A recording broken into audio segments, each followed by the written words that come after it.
Start, ladies and gentlemen.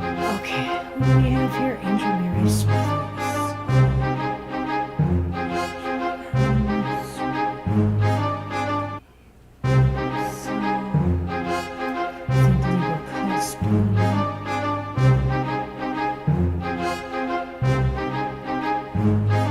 Swathy.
Hi everybody, welcome to TFT.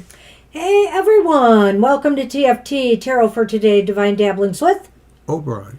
me, Banshee, and Bly, and Bearla. Bearla, the vampire bat bear. The vampire bear. Uh-oh, he sees you. What? What?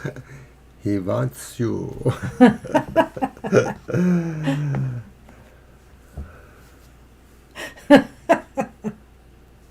Well, I gotta put Bly up here. There is like no room here today whatsoever.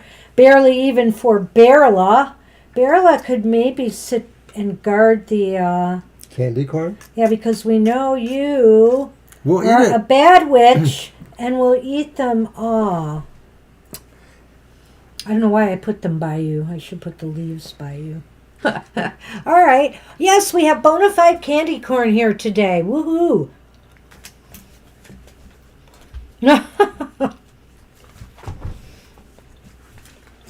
I bought Bearla for Mr. O since he had bought me that one squishy, the fox one. What'd you go? Yes. Mr. O into the vampires and all. We have just been so busy. Hey, is that Anthony here? Anthony, hi. Long time no see. Just kidding. I was worried we maybe scared you off and we'd never see you again. Not a chance, right? I'm teasing. And you know, I couldn't even resist the possibility that maybe I could sing a song too. Oh my God. That would surely have scared you off. Well, I just don't think I could scare a flea, frankly, but, you know.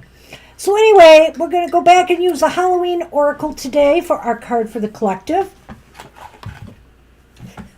Had a great time meeting you, Anthony. It was wonderful. We loved it. It was wonderful. So, you know, you come back in good weather to Michigan, and we'll be happy to meet up with you again.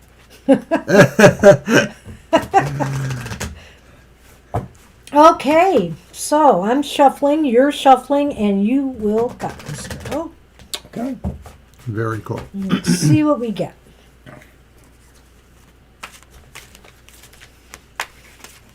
So, for everybody here, I just want to let you know there's absolutely going to be no happy hour this week. We can't possibly fit it in on Saturday. We're doing 2 events on Saturday. Crikey! We are literally reading from morning through the night. Yeah, we might be reading from 9 a.m. to, 10 a.m. to... 11? You won't 11. make it. I know we'll have to cut out earlier than that. Right. But we're going Banshee to... says, let me see if I can wake up Mr. O for the next reading. Yeah, no happy hour Saturday. I'm so sorry. But we really need this event because it turns out our credit card device broke and we have to get a new one. And wouldn't you know, it's out of warranty and I have to pay a fortune for it out of our tarot account. So it's a good thing we're going to this event. Couple of events. Get over here, you. Thanks. Look at you. I You know. just did a Did class you see job. that, Kara? You behave yourself. I think I'm going to have to make some adjustments here so that I can slide this over maybe. I'm the weak link. He's more always room. coming in on my side of Yes, the... I know that. We'll try to stop him. All right, so let's see here. Ooh, we have the graveyard. Ooh, that's scary. That's scary. Let's see what they have to say. And what does it say on there? Unnecessary fear. Ooh, boy. Why can't I find graveyard? Can I spell today? All right, there we go. The stones they mark, the eternal resting place. Yet the spirits they are walking, and they are ready for the chase. Ooh, sounds scary. Okay, so let's see.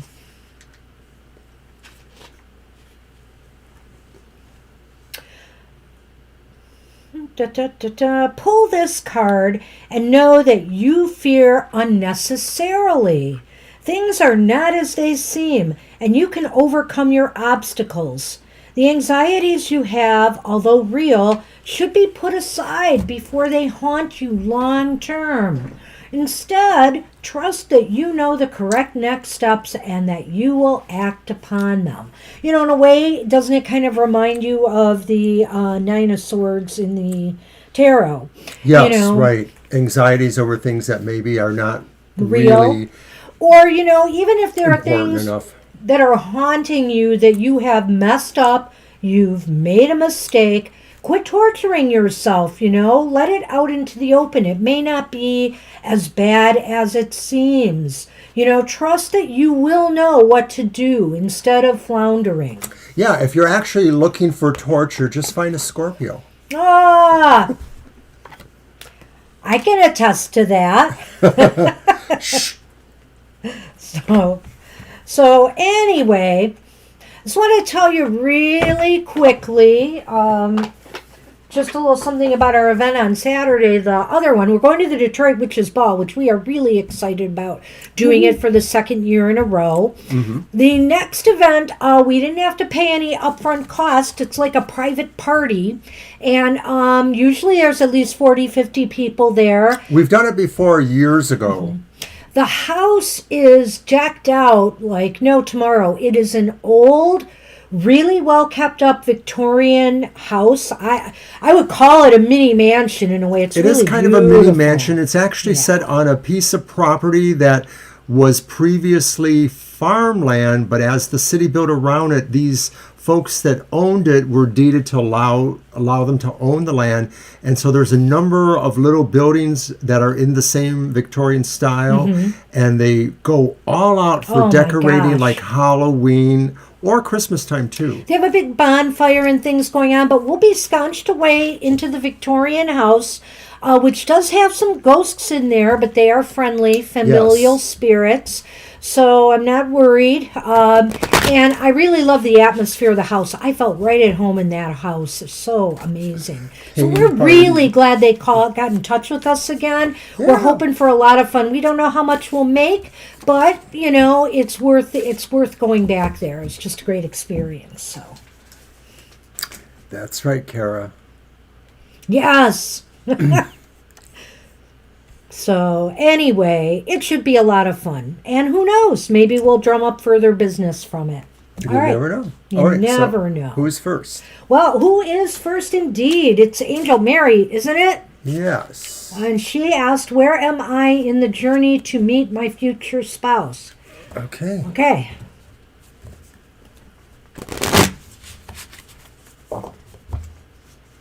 Yep, we've got it. Okay, active location. Okay, yeah. I could agree with that.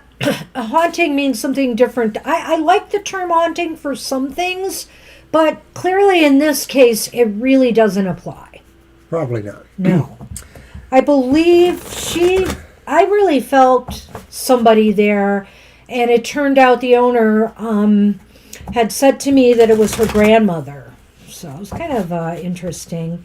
And that was her favorite room to sit in, the one where I was feeling her at. One of the buildings on the property is like a child's playhouse that her grandfather made for her when she was a little girl. And this lady's older than us. She's probably in her mid to late 70s. But her grandparents apparently owned the land around there, and it was kind of allowed for them to keep it as all of the neighborhoods and other areas of that city was built. It's very cool. Yeah, I think we're going to have a lot of fun. What'd you do? The last pile just slipped off. This thing doesn't lay around, and so I thought it was maybe more of a border than I should have had.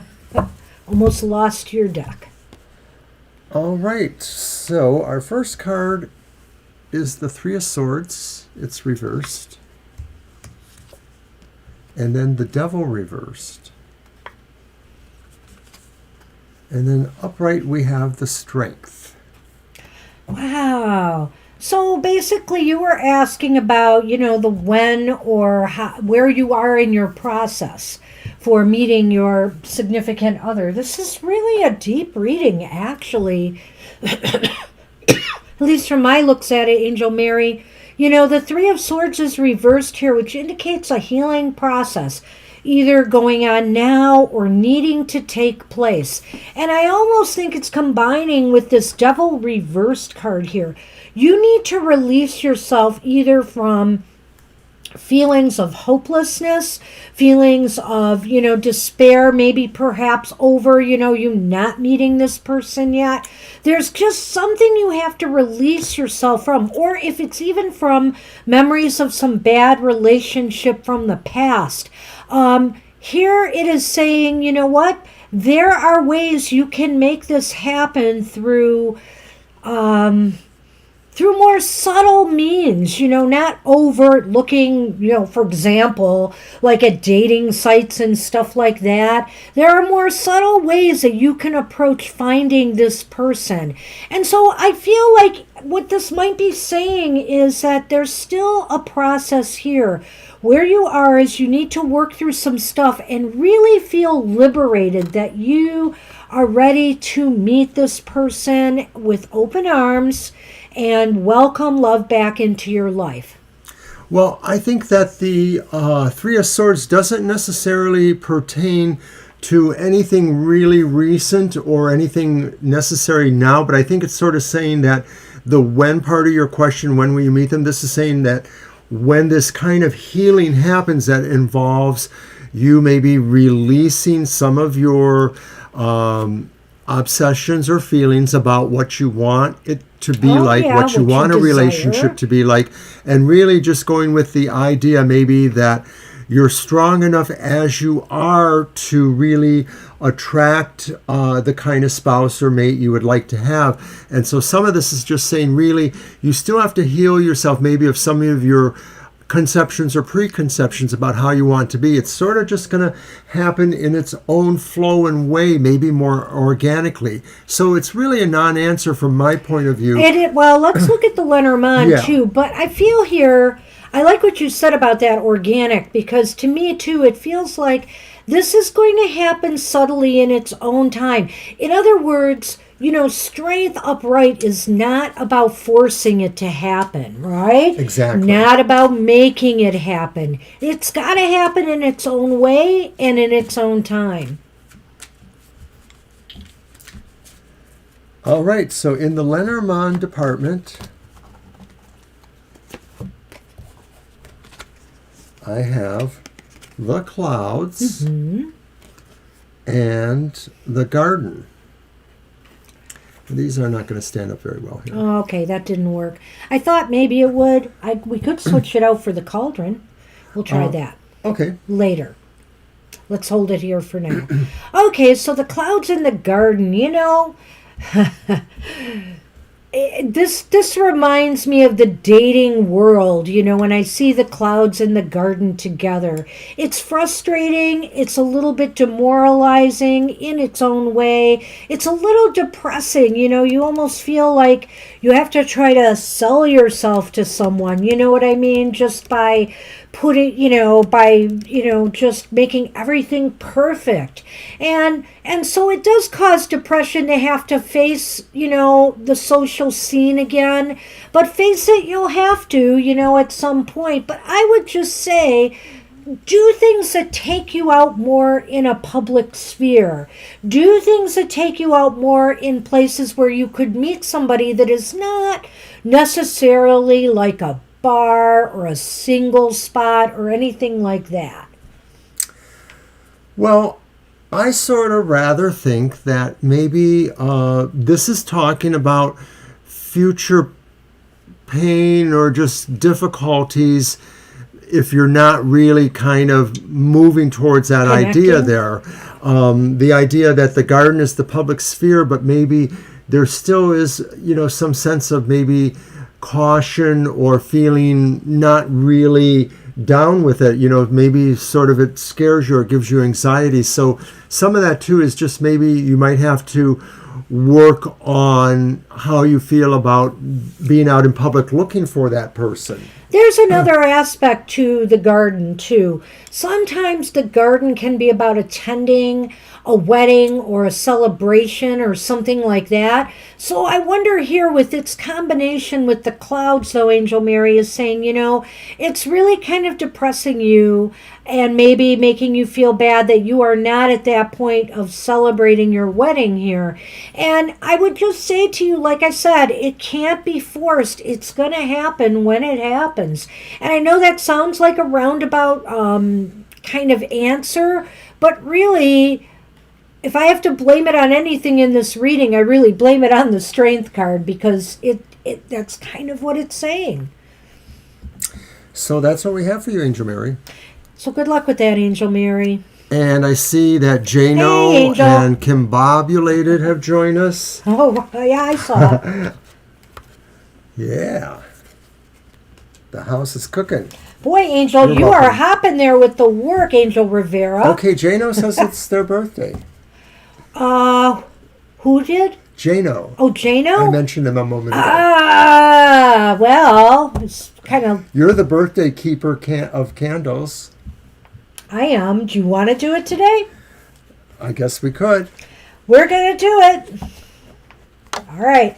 So, Jano, you moved to the top of the list. You just moved to the top of the list.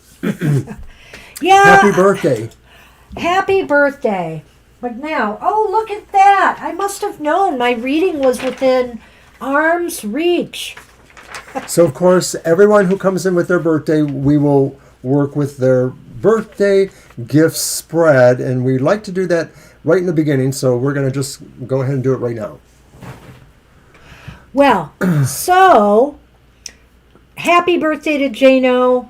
Jano can go first. Everybody wish them a happy birthday.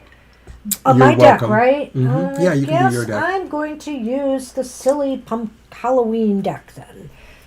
The trick or treat deck. All right. Yeah, this isn't going to work for me. Let's put the leaf somewhere else. Here, let's put this over here and see how That's that works. And you can move the pyramid off to, I don't know, Pyramid Land. Okay. It's in Pyramid Land.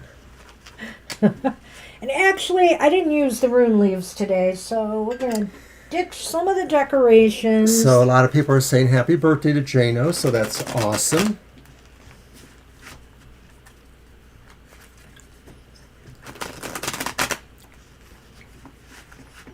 I'll do one more, and then shuffle and cut Mr. O.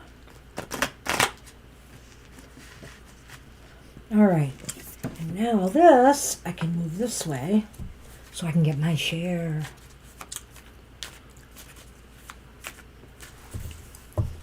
And Mr. O is officially...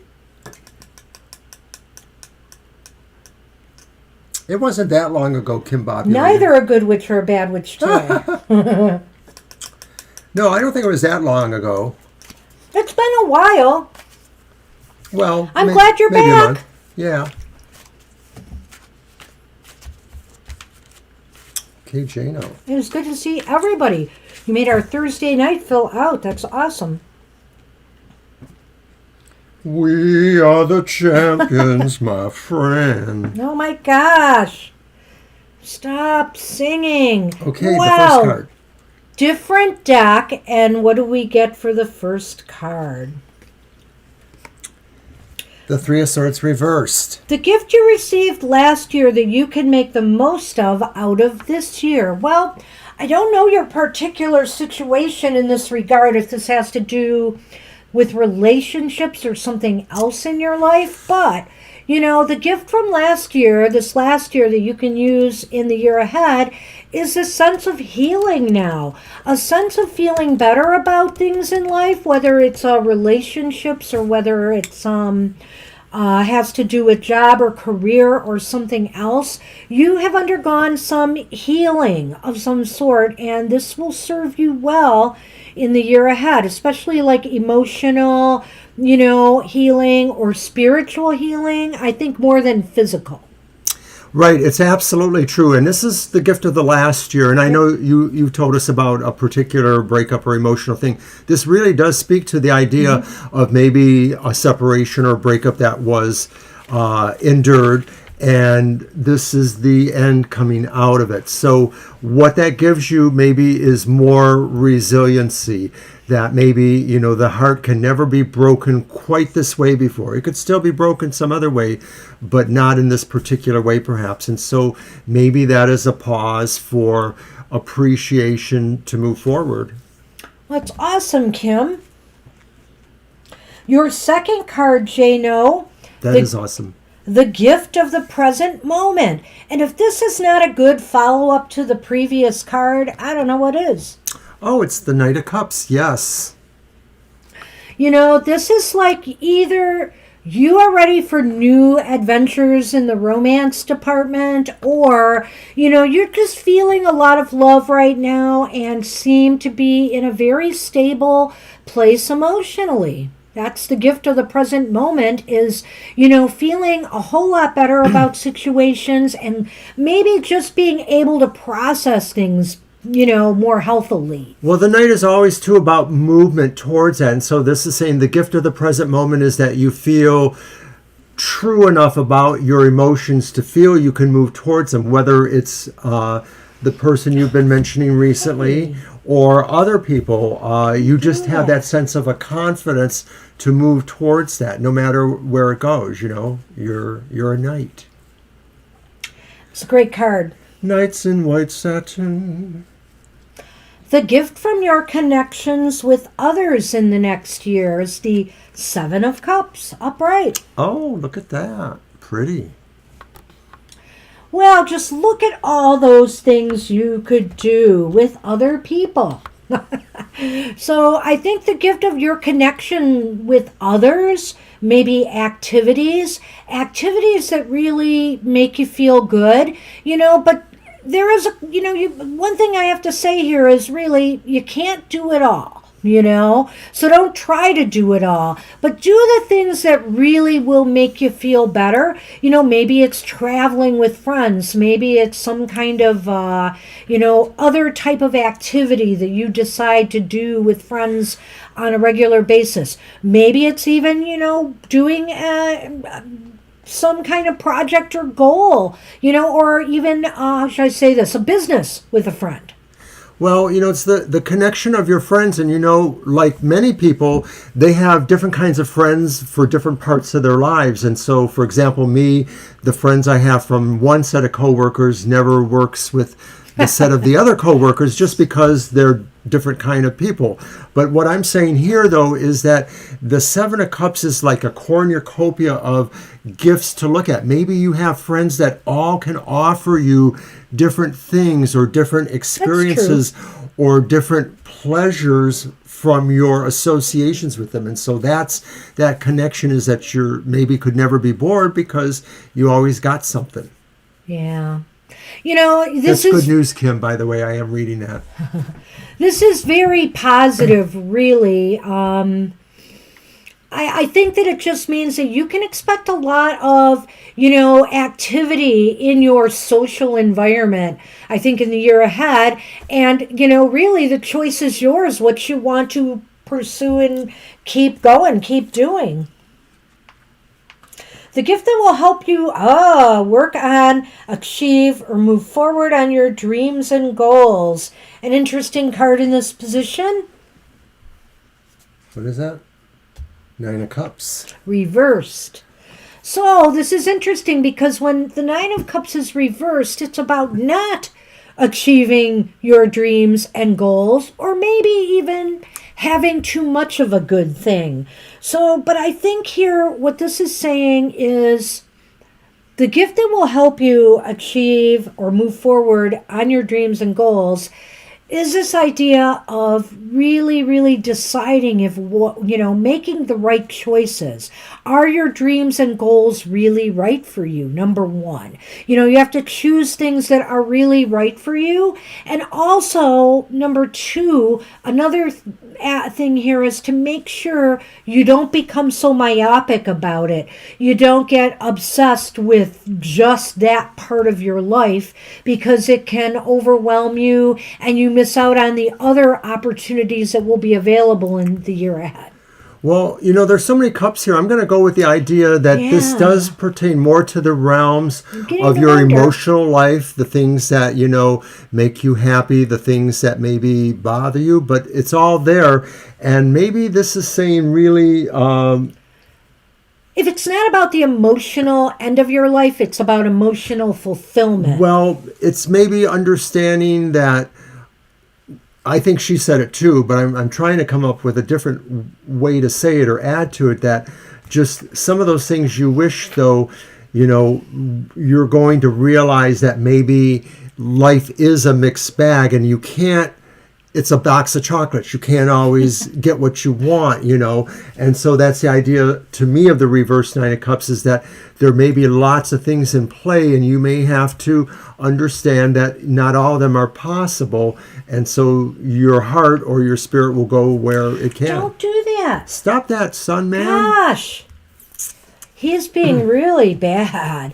Well, I have to say here, the other thing I like about this card is this saying when it's reversed is be careful what you wish for because you might get it and then you might be sorry later. So make sure your wishes are really aligned in what's for your greater good. All right. The gift from your spirit guides and or ancestors. What do they want you to know or keep in mind in the year ahead? And that's the Six of Wands reversed. You know what? Let's turn them all over. I know, really. You know what, though? I really feel in this position, your ancestors, Jano, are trying to tell you that, you know what? It's not about what others think or feel. It's about how you feel about the job you've done or, how you present yourself to others. If you feel good about yourself, that's all that matters. Don't do things for the recognition, for the glory. Do them because they're the right things to do.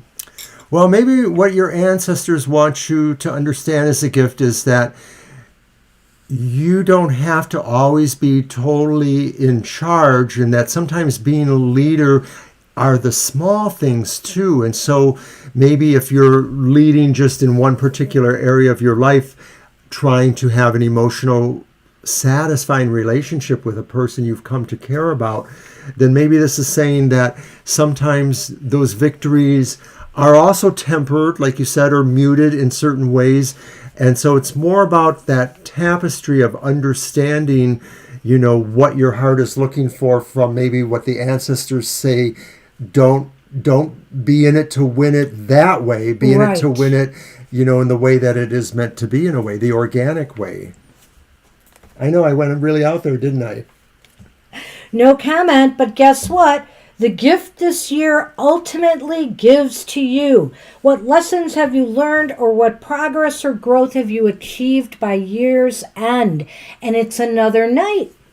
Aw, the Knight of Wands. And it's upright too, so that's really awesome. So I think the gift of, it's really interesting here.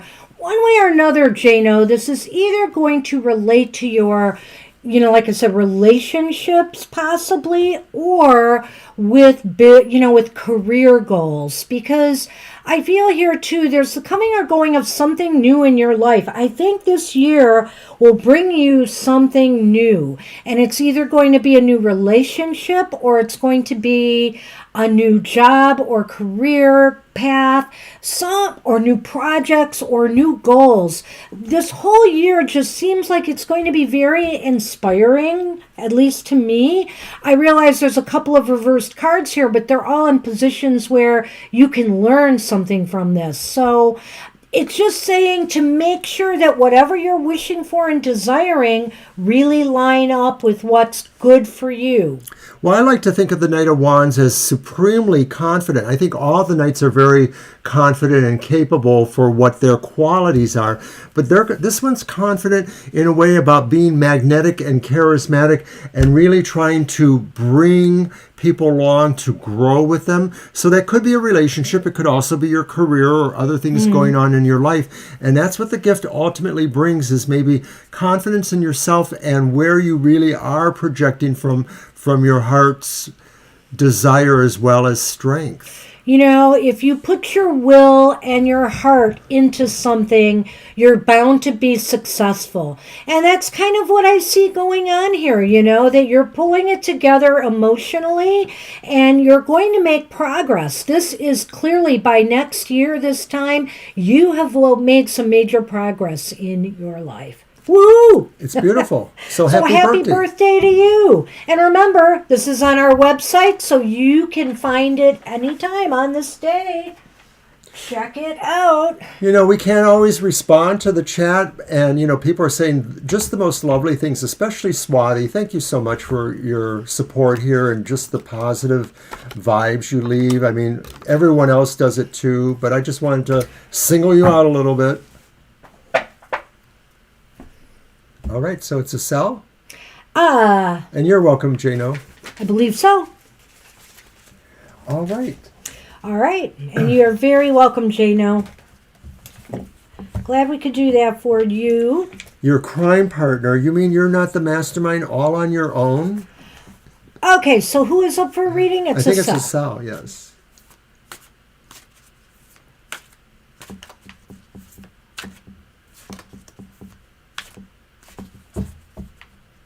All right.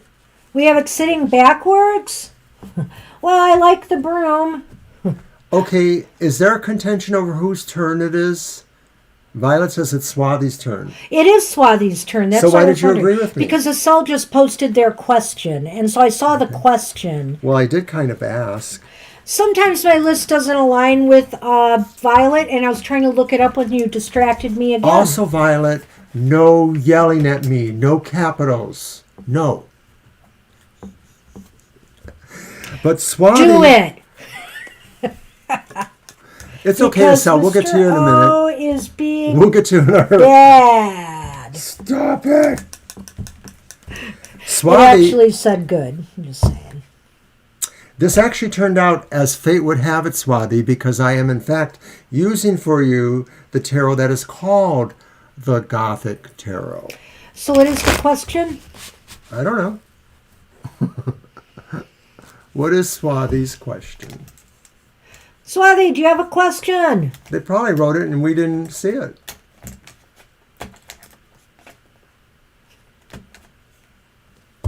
Will somebody help us out? We need the question. There are no Parker, dearie. Why do we never get a question?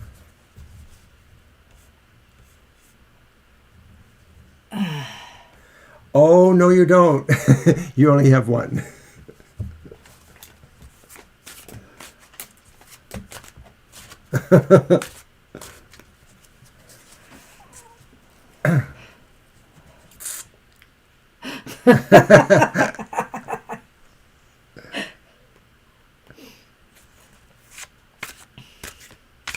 Okay, we can do that.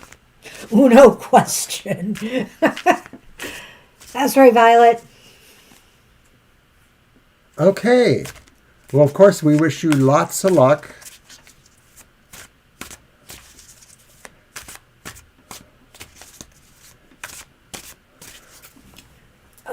Which one is this? I already said it was the Gothic Tarot. Oh, it's the Gothic Tarot, yes. Yes, yes, yes. Because we're going to get Gothic. I don't know that we can do that one, Swati. Well, we might put a glimmer out there. We'll see if anything comes up about that.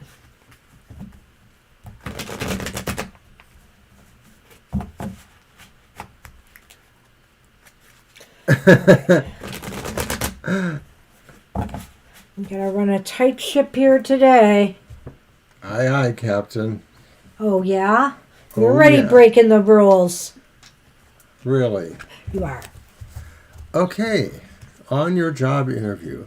So, our first card is the Knave of Swords upright. And the Knave is like the Page of Swords.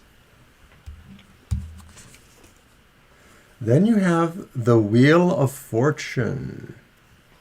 I'm liking this so far. And then you have the reversed Eight of Pentacles. So that's a little interesting. Yeah. I'm not sure what to make of this. I think that luck and timing is on your side. With this job interview, the Knave of Swords might just be, hey, and I think the Page of Swords is saying that you will communicate very well. You said that's coming up, the job interview, right? Mm-hmm. So you will do very well in, speaking and talking about your skills and how you could do the job, etc. The wheel and timing seems to be on your side, but this Eight of Pentacles is reversed here. And so I'm wondering if that might mean something about the work. If maybe something will be disappointing that you will find out about the job, maybe? Well, I think, you basically ask how the interview will go, and so that implies, of course, you want to know if you'll be hired. It does seem like the interview goes well. It seems like you portray yourself well. That's that Page of Swords is like somebody who dances to the beat of life. They just really know how to move under any circumstance. They're just very able to do that. So diplomatic, tactful, all of that, graceful. But of course, that reversed Eight of Pentacles is the concern here. It could just be saying too that maybe they'll be saying that you don't have the training or the skills they want for the job. That doesn't mean that they won't give you the chance, but that could be the idea that maybe you may have to take some courses or training. They would have to bring you up to snuff in certain ways. So that's more or less what I'm seeing there, is that the interview is going to go well, but there may be a question about whether you are qualified enough for the job. So as I was saying about the Eight of Pentacles, Hi, Isabel. in my reading, is that, I feel like this is part of the interview. You know, often when you go interview, you find out more about the place, you know, and by all means, ask them questions. Certainly. And like I said, you may find something out here that may not be to your liking. I'm just going to stick with that. I see what Mr. O is saying, and that's very valid. But I just wanted to show Mr. O how that really fit the question, because oftentimes they talk about the work, and something you find out there maybe like, oh, and it might be like what he said. Maybe you might feel you don't have the skills to match it wasn't up. that I didn't see that. I just didn't mention that I was agreeing with you. But Okay. I could sort of see what you're saying, too. Okay. So in our Lenormand department... Hey, Isabel, good to see you. We are indeed happy and well. Hey, we're seeing some older followers tonight. Love it. Okay, so And I don't mean age-wise. the first one is the heart, and it does not want to stay in by the cauldron. Nice try, though. Turn it around. This is why we had it backwards, because we figured it would stand easier. But we were wrong, it's too. Not. But we were wrong, too. You know, we just got to put all the cards on the stand and then that there. Okay, so the heart was followed by the whip and broom.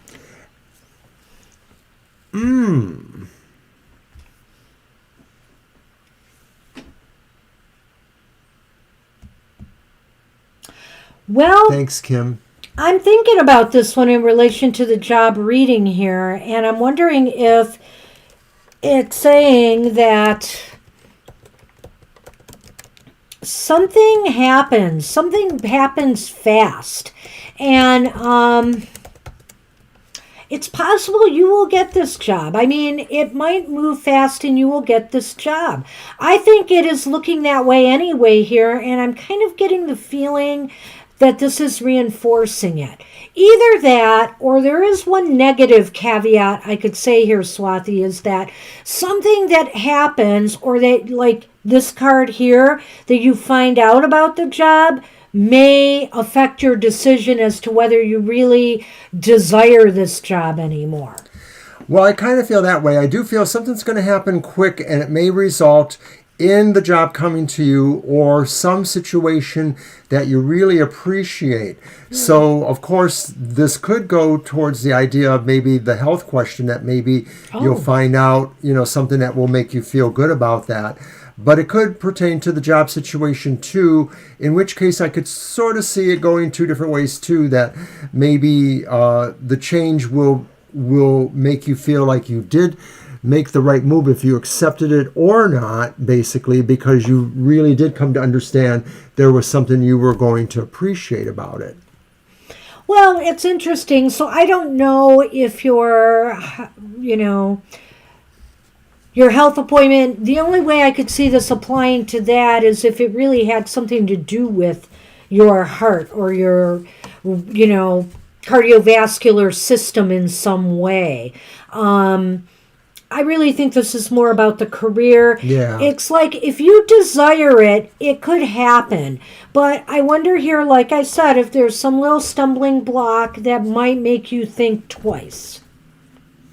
And that's what we have for you. You'll have to keep us posted and tell us how that goes.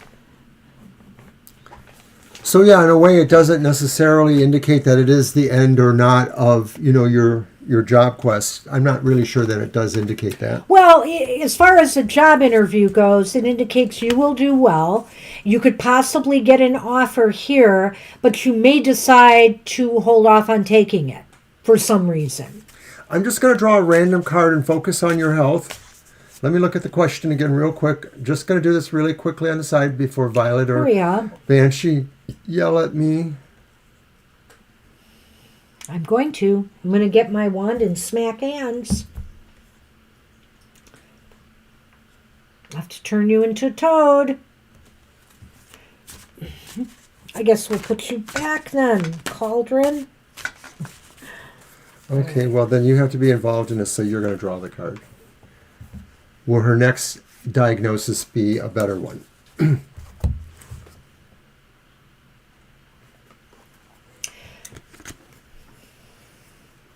Okay, it's the Six of Pentacles, and it's reversed. this sounds like there's a give and take situation here. There may be things you'll have to really appreciate and understand with your diagnosis. It may be that there's a routine you'll have to adhere to. There's some sort of imbalance here. So either they may need to run more tests, they may need to do some other things to figure out what they want to do or figure out another treatment strategy. Or if they really haven't figured out what is wrong, then I think they have to run more tests. I feel like something is out of balance here, out of whack, unless that's what your health condition is about. This could be talking about that. That's true, that too. Something needs to be balanced more, whether it's diet, nutrition, or something else. Well, that's what we got, and we got to move on. Thank you, Swathi. Okay, so a cell. A cell is up, and the question was... The ex-sister's or sister-in-law's negative thoughts about me, and how does she see me? Say that again? What are Atlanta's, okay. Atlanta, my ex-sister's negative thoughts about me, and how does she see me? Okay. True deck. Oh, yeah.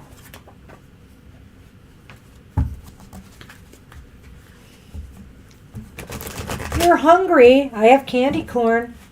I'm not hungry. Oh, you mean them. Kara.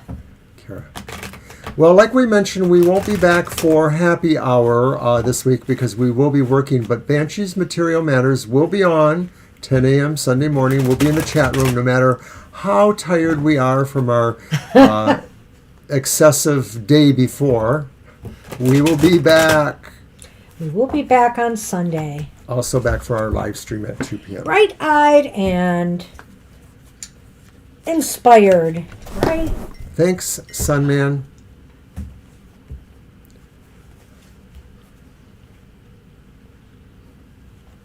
Hello, Sonny. You messed up my screen. You know you shouldn't do that.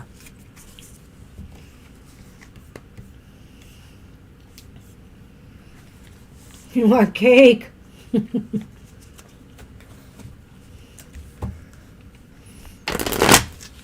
I have cookies in the other room.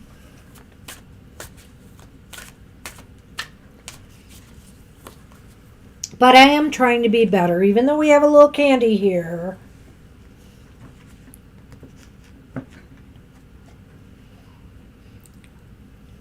Okay, the Page of Swords has popped up in another deck, but reversed. It's always interesting when we get these same cards. Judgment is upright.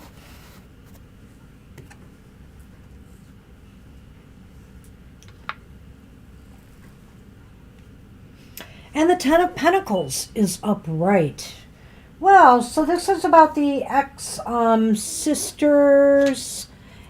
sister and what she thinks. Right feelings about you.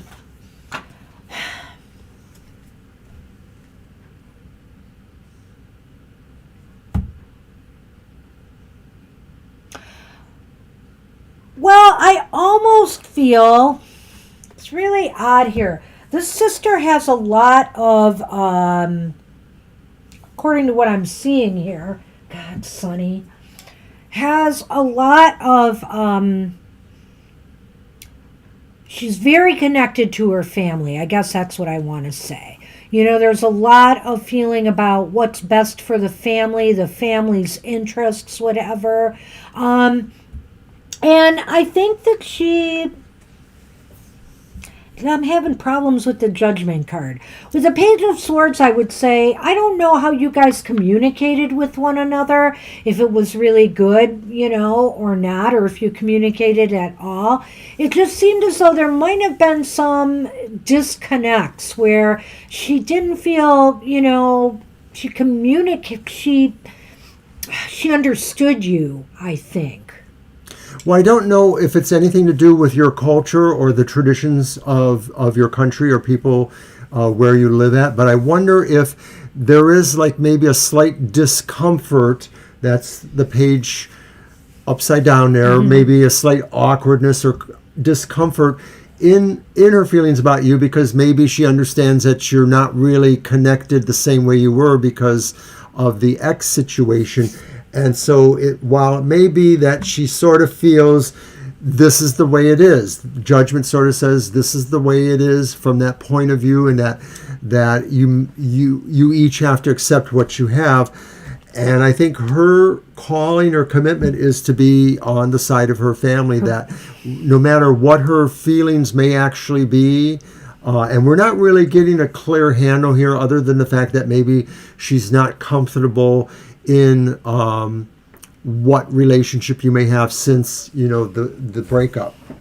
Right. She just may feel that, she's, and maybe what this is saying, because this is the Judgment card upright, is that she's just really moved on. She might not be giving you a lot of thought now. Estelle says that they didn't really know each other. So that kind of stands there, that therefore they would be more clearly on the side of the family. That makes sense then. The sense of tradition. And they may or may not have any feelings that we can actually tell, but they wouldn't feel comfortable in trying to have any dialogue or conversation. It's sort of like not going to happen. Well, and this makes sense to me, is maybe she really has not formulated an opinion because you haven't communicated, right there with the Page of Swords. Now, the Judgment and the Ten of Pentacles make more sense to me, because maybe she is judging things by what the family is saying. That's a good point, right? It's kind of what I'm thinking here. Right. Now that you gave that little bit of information, that makes sense to me now. Lenormand? Yes. Yeah, that kind of fills in the blank there. Of course, your ex would have told his sister. Stay there, Sonny. You're in a good spot. People can see you on camera now. Well, now they can really see you on camera. Sonny is here. All right, Lenormand.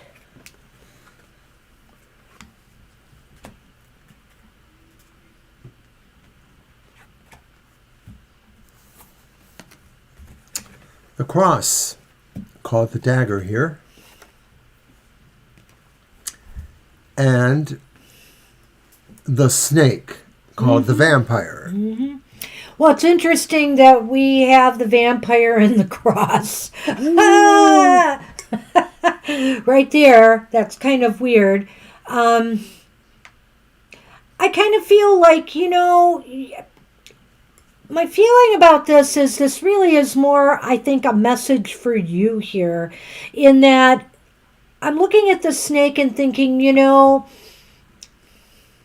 really doesn't matter what she thinks anymore, because, it's kind of over and done with.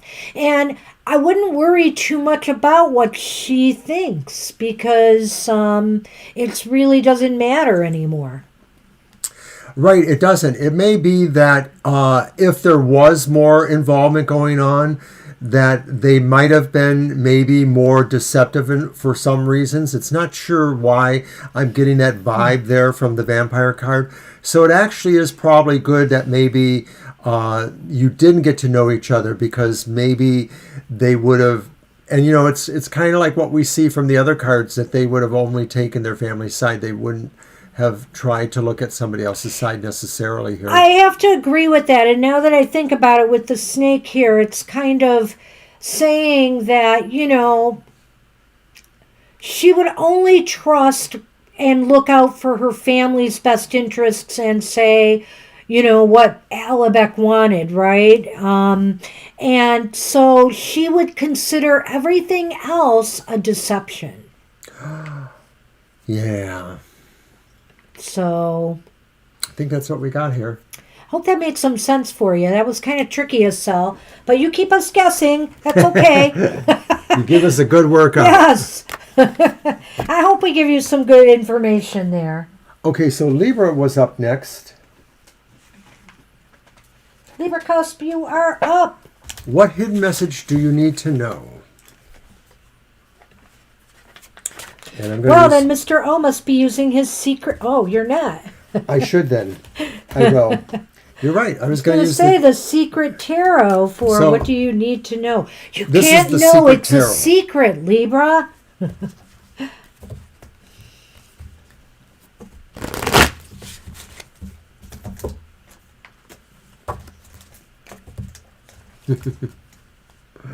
Well, we do apologize for not. following the list correctly. We followed the list. We did. Okay. Well, we had a minor screw up, maybe. Yeah, it was your fault. Totally. Okay.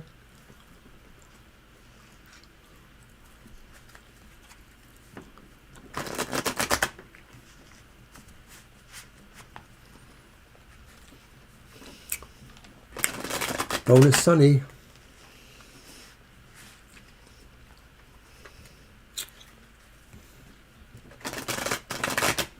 All right. I have shuffled the secrets in the secret tarot.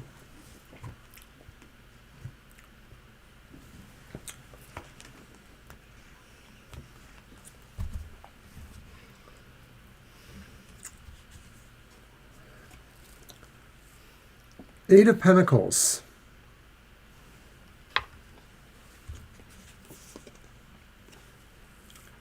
The Sun.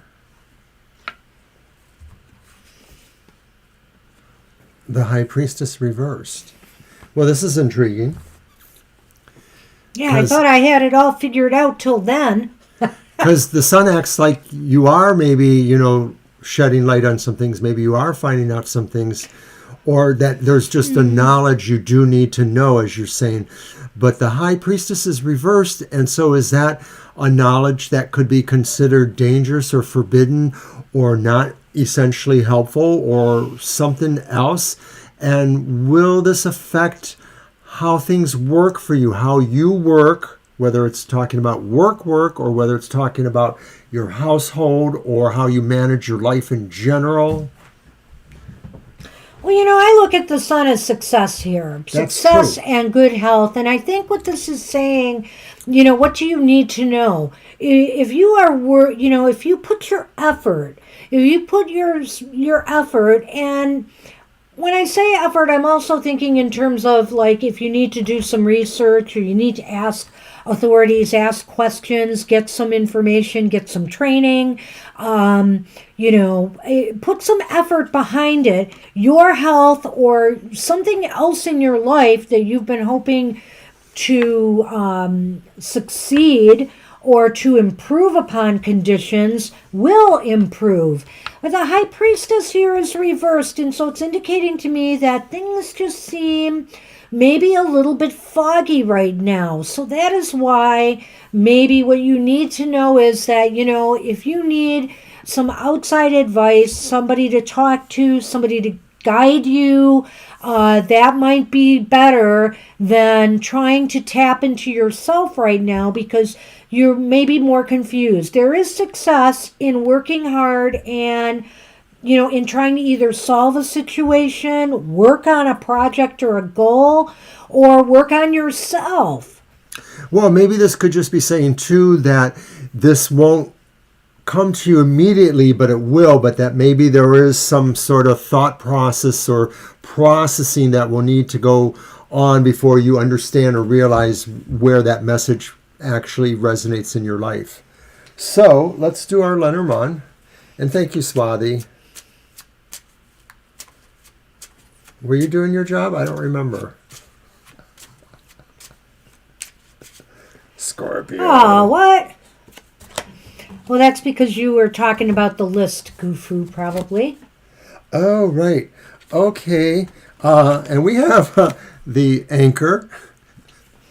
The anchor! And then it's followed by the bouquet. The bouquet is like flowers, the gift. Well, remember, more than just a gift. More than just a gift. So, again, I think what you need to know is that if you anchor yourself into working on yourself or your job or your goal or a relationship even, If you anchor yourself there, the success will be yours.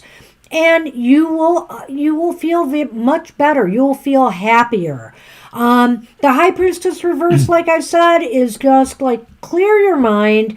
Maybe this is a time not to trust your instincts so much as it is to trust your logical side, and also, talk to others if you need to get some advice or help. Well, maybe in some way it is a gift to you that you will be able to focus or work or stick with, finding success, working on success. And so some of that, of course, involves whatever this is reverse, whether it's really finding better places for any advice that's pertinent to that, or whether it's just not listening to naysayers, people who will try to tear you down in a way. That's a good point. Maybe that's the gift too, is just really having that resolve, that strength of the anchor to kind of hold yourself there. I know I was watching Anthony. It's yours. We can all have a piece of the anchor, Anthony. Let's share. So that's what we got for you, Libra. Good luck with that. Good luck. Lena is up, and I think she left a question, right? I believe she did. Is up next, and she asked general reading in finances for 2023. All right. And I like how we have various associations with our tarot tribe, like the anchor or other cards with certain people, or get stuck with? No. or the coffee habit with coffee service on Saturdays or things like that. So then, of course, you haven't done the coffee service since you changed to doing it in there. Well, the other thing is I just don't drink enough coffee to make That's true. Maybe feasible. It's going to change to tea service. Angel's tea service. I think Angel's just a coffee guy. He can correct me if I'm wrong.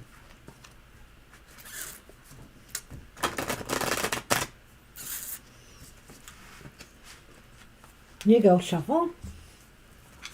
And we're using the Halloween tarot.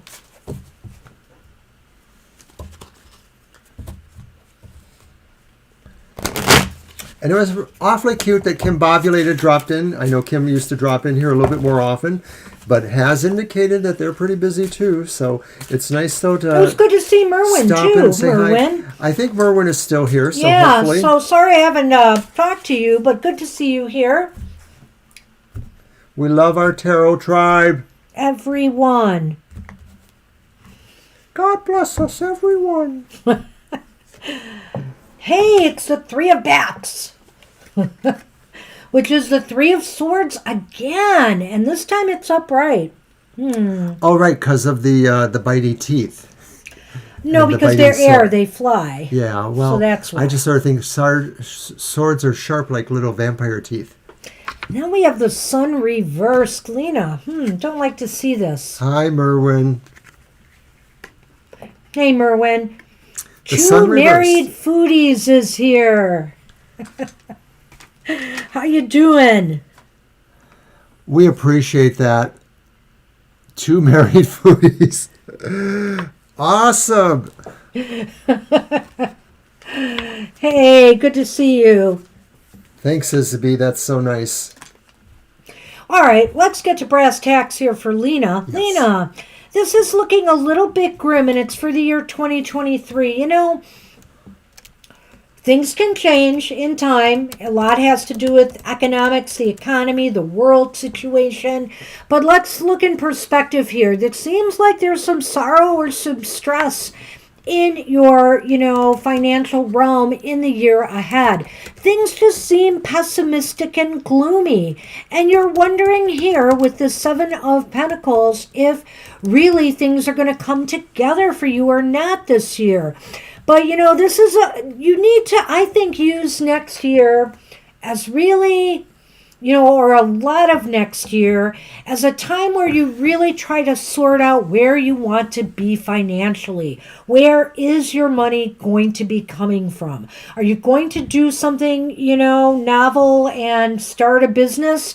Are you going to find a job or get the skills that you need to get a job. I think that this next year is going to be more preparation than actual positive financial flow. I think you have to get through some things that maybe are emotionally disconcerting. It may be about shakeups or breakups in your other parts of your life. But I do think that it is mostly about a year about reinvesting yourself, trying to seek skills or trying to seek information for yourself in those respects.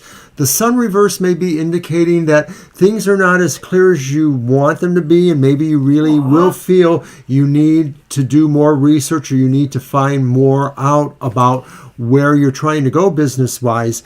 And mostly what it looks like is you will be making investments in your future, but they're going to be very cautious and they may not be really moving quickly, but maybe that's some advice that will come to you, that just wherever you can invest, or just investing in yourself for the long run is really where you need to go. But some emotional shakeups in the beginning of the year, maybe that you'll have to overcome some of that.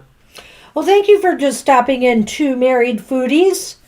I appreciate it, and love back at you. Absolutely. Thank you, Kate. Where is... So let's close the list then. And thanks for dropping in. Say I hi knew to everybody. it was you, Kate. That's why I was smiling. All smiles. Aha! Yes, closed list. Yeah, okay. I think so. Oh, we had a birthday reading today, too, so it took a little longer. Uh-oh. Wow, this is as bizarre as it gets, Lena.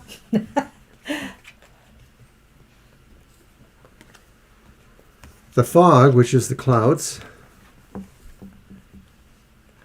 and the pumpkin, which is the clover. You know, the clover generally means luck and timing and synchronicity. It's usually very positive. I think luck or timing is going to play a role in what's happening with you next year, Lena. But I also wonder here if this isn't saying, you know, that you are feeling maybe in 2023 a little bit disillusioned because just nothing seems clear. It's just like, you know, you keep searching for, how should I say this, like a lucky break to happen. But I think what you're going to have to remember here is this farmer. The farmer doesn't wait for things to happen. The farmer, well, I mean, he has to wait once he's done the work, but that's the point. He makes it happen. You know, he plants the seeds. He tills the soil. He nurtures the crops. He does everything possible, and then it's up to nature. So you have to be sure that you make your own luck in this year ahead. Right. It could be that, right, the fog sort of aligns with that Three of Swords in the sense of, and there are clouds overhead in that picture, that things just seem sort of stormy and uneven, a little bit fractious, and it's going to take you believing in yourself and believing that it will be kind of a struggle, a process of working through the year, building through the year, that success is not guaranteed in the early part of the year. You'll have to work for it later. So good luck with that. That's what we have for you, Lena. Good luck, Lena. Yes, Sonny. I'm picking up cards. All right, so Karen is up if you are here, Karen. It's possible Karen is just saying... Hey, there's Karen. Oh, there you are. All right. What do you need to know to complete the quest you're on? I'm going to use my Tarot of the Northern Shadows. I've been waiting to use it. Oh, I haven't used that deck yet. I will next time. Which one? This one? No, my horror tarot.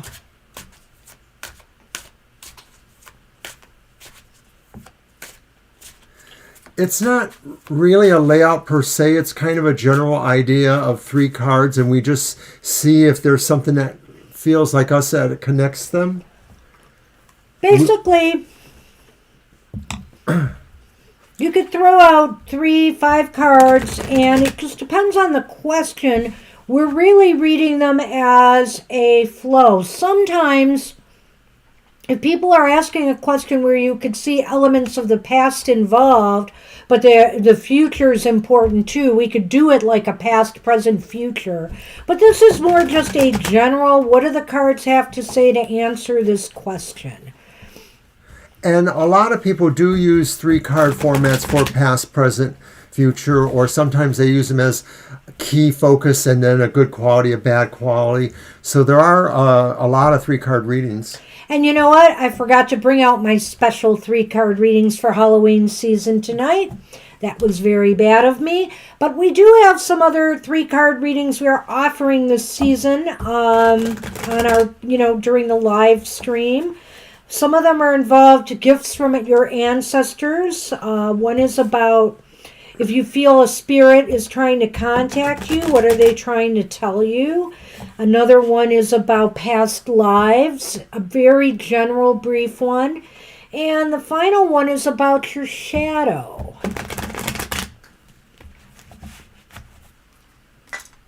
So we could do those someday. I will definitely bring them out Sunday and next week. I don't know why I didn't today.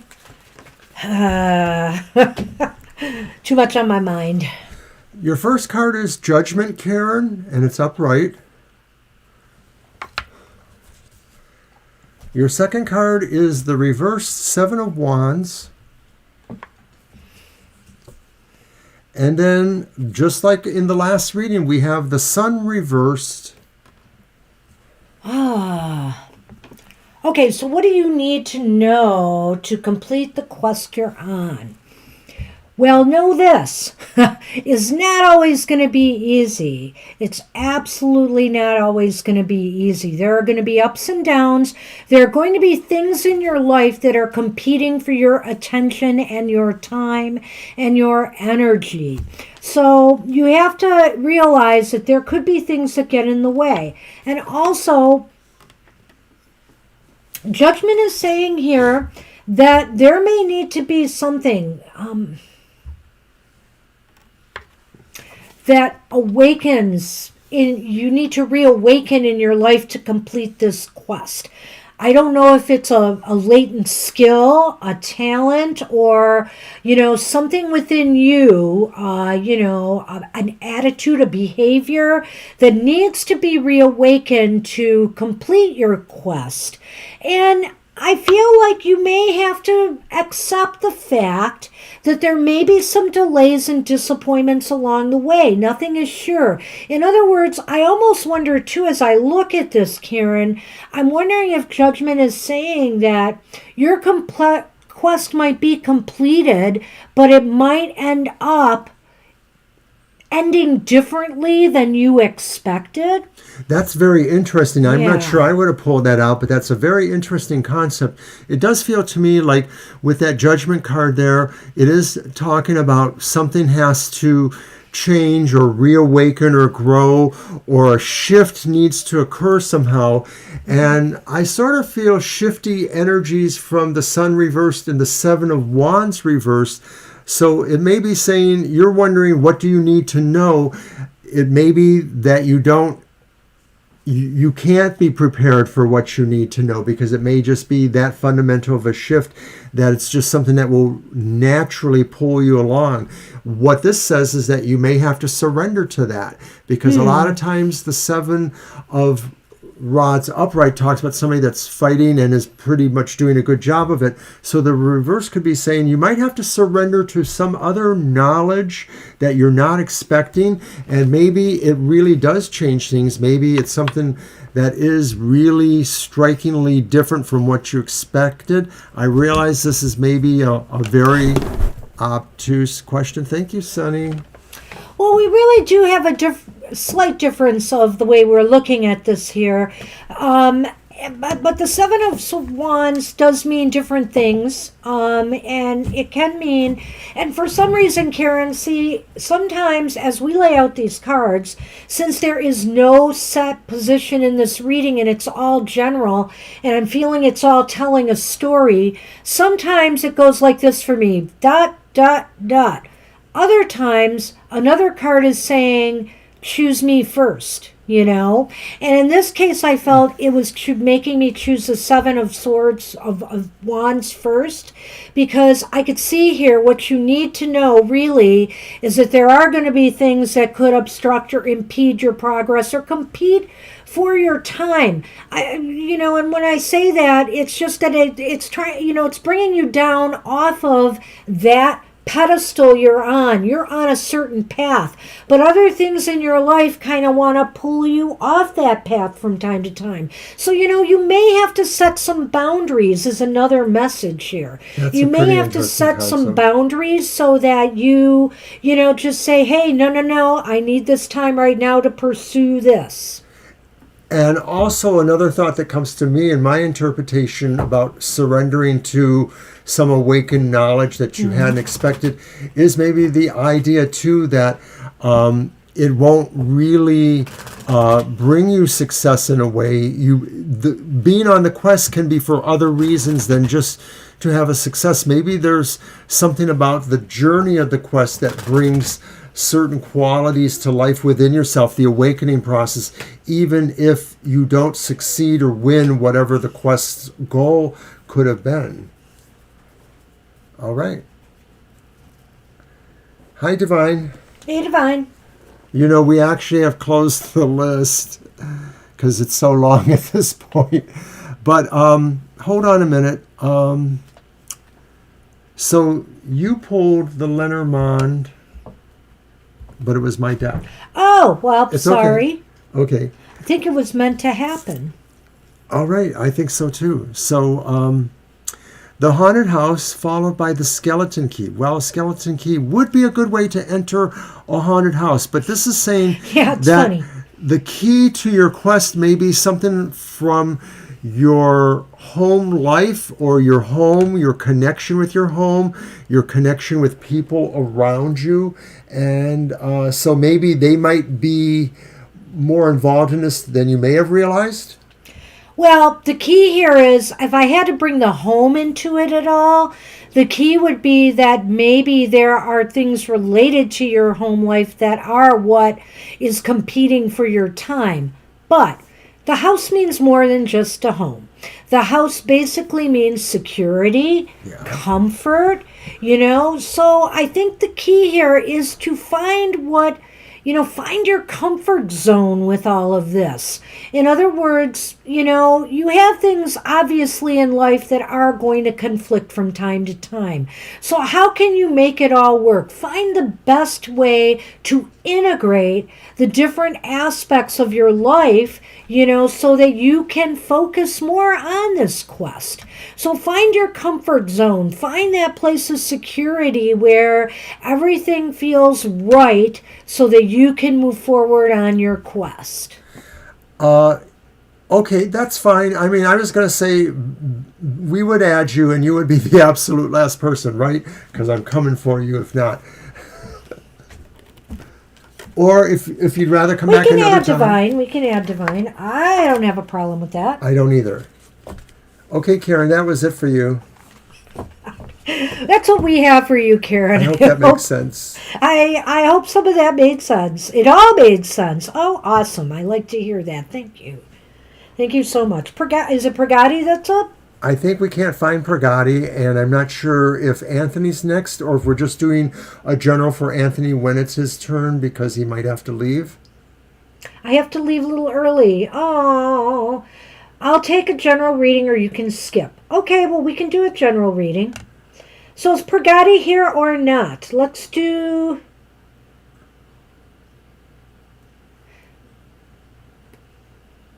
a final call for Pragati. Pragati, are you here? Prepare for countdown.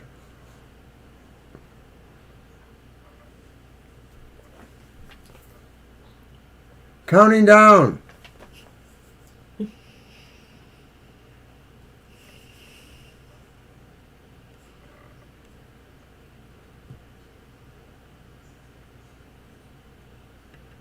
All right. Let's move on to Anthony. All right.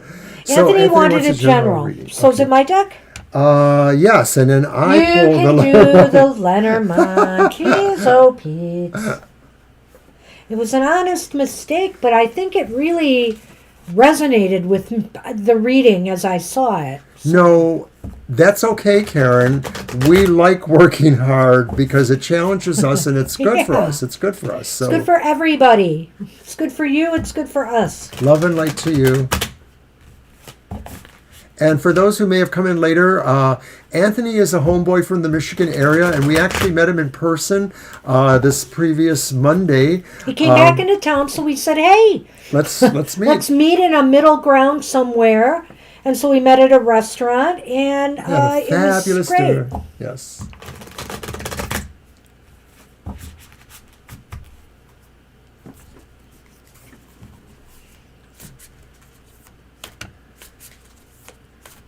I'm not sure if I get that reference about Kara.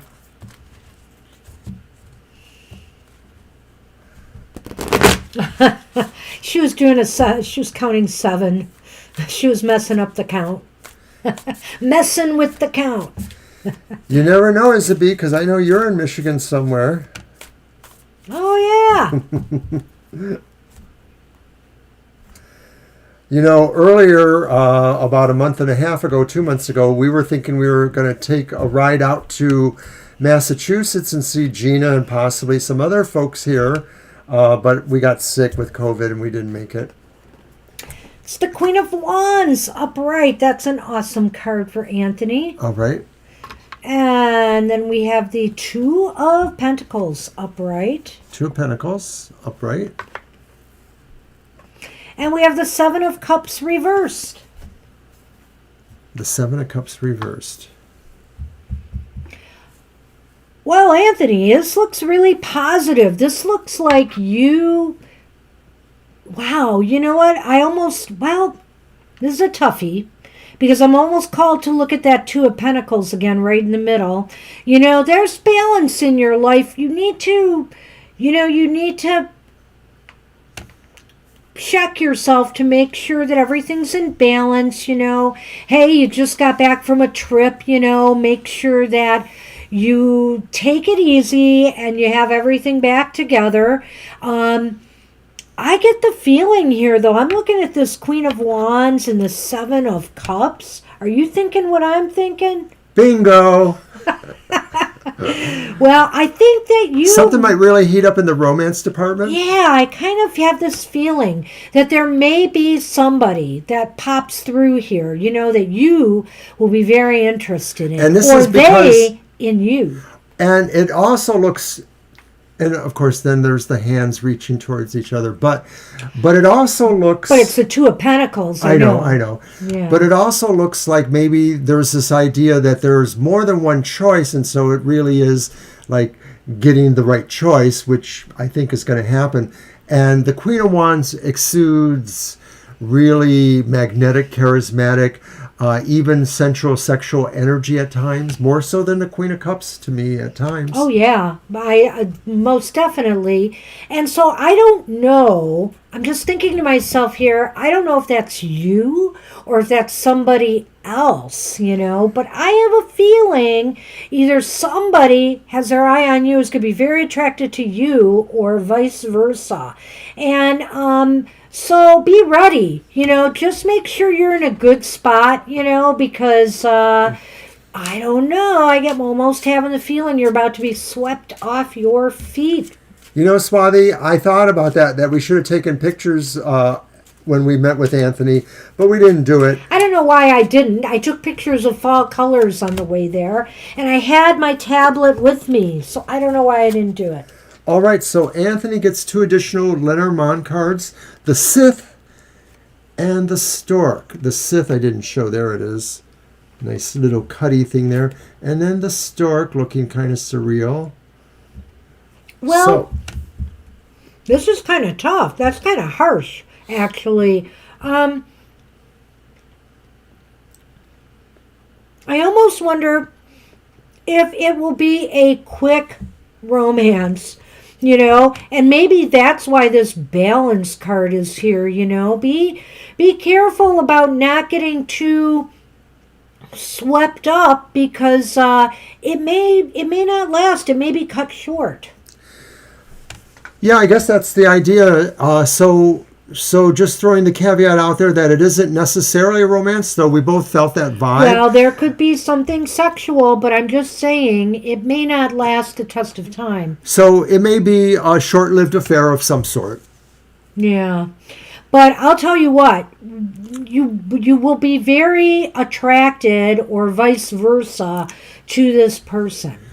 I mean, from that sense of that, the two of coins could even mean that maybe there is a thought of a partnership or some sort of union. Maybe. Maybe. It's a maybe. But I'm just going with what I feel symbolically from the image on the card. Well, and you know what it could mean is you seem to be highly attracted to each other, but, you're trying to find the connection, the compatibilities, do you harmonize, right? It could be do that. You fit together, with lifestyle, etc. Right. It could be that, for the duration, it won't, seem that way. And so maybe you'll decide that. That's what it looks like. Yeah. That's what we got. But it sounds like it's fun for one date. Maybe more than a date. Maybe more. That's right. Woo, Anthony. So good luck with that. Merwin, are you still with us? Oh, Merwin, I hope you are. Happy to read for you. And Swathi, you are such a hoot. All you guys are a hoot. Sir Alias. Sir Alias is going to retire and stay home next year. Do you want to do that as a yes/no first, or do you want to do that as a let's? It's up to you. Let's throw it's three my deck, cards. isn't it? Let's throw three. Let's see what it looks like. Okay, I'm going to use the English Magic Tarot.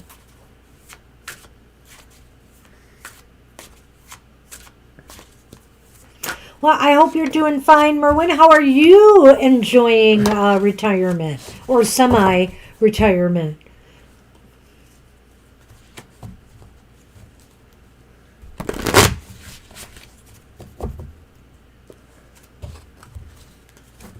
I think this is the first year I'm feeling more comfortable with it.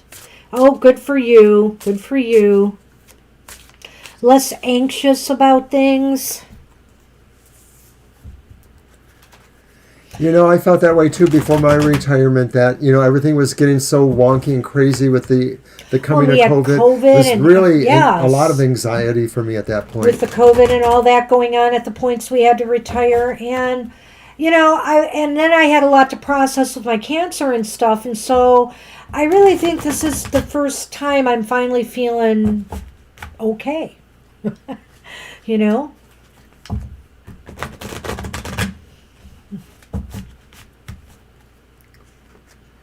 Even if I have some missteps and bumbles along the way. Technically I've been retired since about 2 years ago, but I did take a part-time job and this, of course. I've been retired since the end of 2020. So you're close to 2 years. Yeah, I was kind of forced into the situation, but it all ended up good and necessary because, since I have cancer to deal with now, I don't have to worry about my job. All right. Whoa, the Fool reversed. What? The Three of Swords reversed. Okay, that might be okay. And then the Knight of Swords upright. Well, I'm not sure. I think they are thinking about it. I think they are thinking about their future, but this is kind of interesting to me. Are they afraid to do it because they're just afraid of the future, the uncertainty? It's really funny. I'm talking about my uncertain feelings, and that's kind of what I see with the Fool here. Sometimes, let's say they're looking at retirement as a risk, that they're taking. Should I retire now or shouldn't I retire now? And so they're wondering, and they're afraid to take that step off the ledge because they fear the uncertain future. Well, I fear that they fear being separated, that they don't want to leave this place perhaps, or not maybe the place, but maybe aspects of it, the people that they like there, or the feelings that they feel about their work there. Or it could just be saying that they like the experience of not being retired and that they really want to charge forth towards a new idea. Maybe it's not the same kind of employment, but maybe it's a new challenge or vocation in their life. Maybe, but this could also be saying to me that maybe they enjoy not the work so much, but being employed. It's possible they just enjoy the activity, the movement, the the whole idea of work. And so it's hard for them to escape that. I feel as though here they might too maybe are still making their mind up. Well, you can do the Lenormand again. We'll get back on track. And if you're looking for a part-time job, if you have a nice public library system in your town or where you live, check them out. Those are usually entry-level part-time jobs. Everyone says she's looking for a part-time I job. know. We'll give you a reference if it helps. Snake. Oh, why is it a gift? I love it. The snake and the bouquet.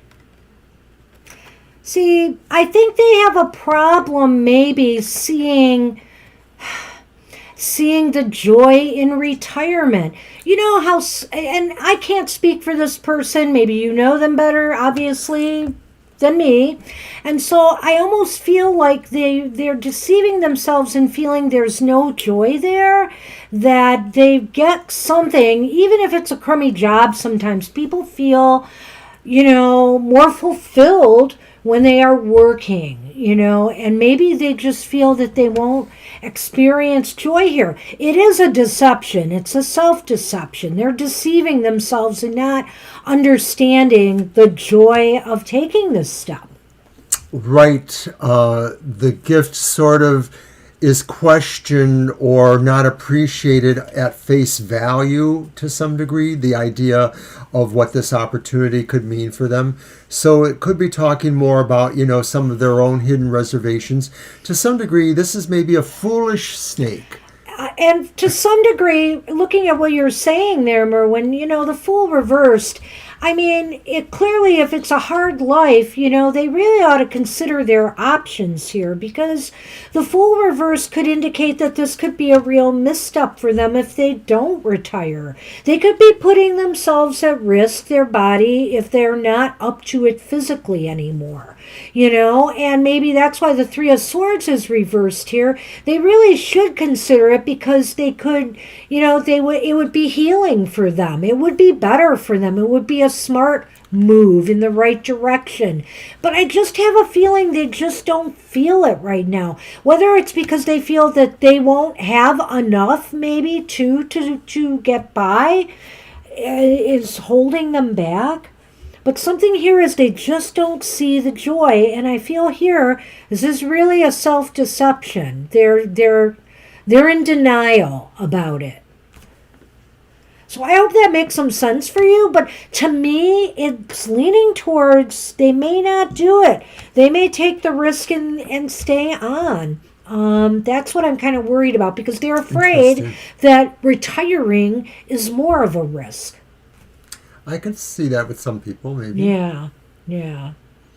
Well, you'll have to keep us posted on that, Merwin. Be curious to find out. Hey, the more they see you having fun, maybe they will. What are you guys laughing about? You're counting numbers in there, and I don't know what the heck's going on. Those are mine. As you shouldn't. Focus on readings, Mr. O. Hey, blessed be to you, Merwin. Blessed be. Thank you. Good luck. Susie is up, I believe. Yes. Yes. Thank you, Merwin. Yeah, and thanks for sticking with us here. I know we're going on and on and on and on. Are they trying to get Sonny to dive bomb on the set again? What are they doing? Is he gone? I hope He he's gone. seems to be not around. Seems to have disappeared. He wasn't able to cause enough mischief. I swear he's not here. So Okay, so we're waiting for Susie.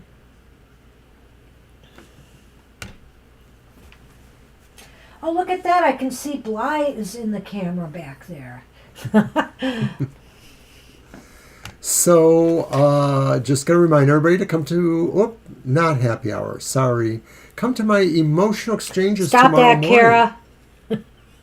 Where I will read 3 cards for each element of the zodiac and then a card for each sign of the zodiac.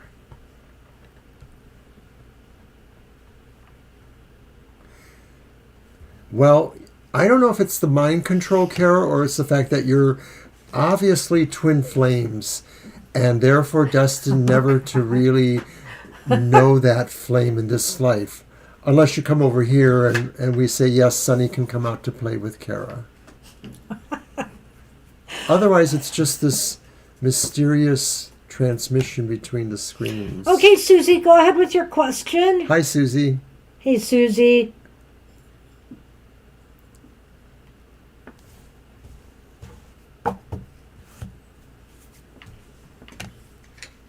Yeah, look, Sonny's got his own cheering section here.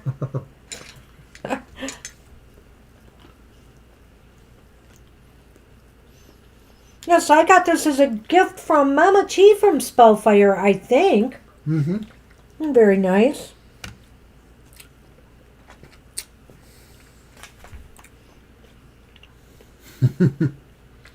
If I see him coming,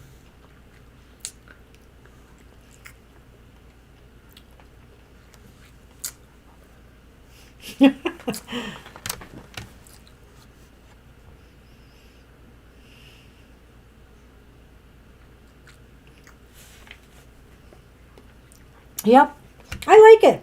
It's very cute. it's a cute little cauldron. I like it. It's got to come out for Halloween. Come on now. So where is Susie? Well, they said they were here. I guess they're just typing their letter.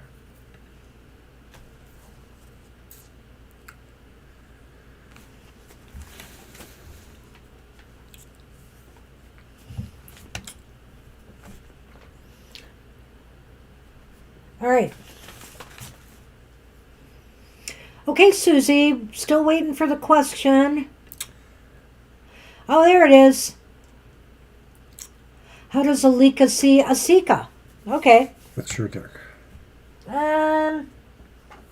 It is. I'll use this. Whoa. Banshee show is on Sunday Slippery deck. mornings at 10 a.m. and we are in the chat room, so do join us.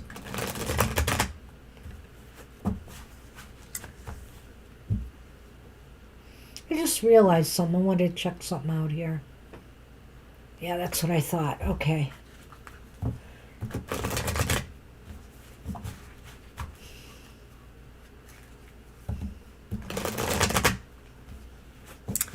Our cats have never eaten human food, or very, very little, like little particles of it, in We've 8 had years. some cats that had problems we think were related to the human food, and so we're very careful about that. I know, I feel bad sometimes, but they don't seem to bother us a lot for it either, really. When they were kittens, they were more curious and stuff, but now that they're older, it's kind of like, eh.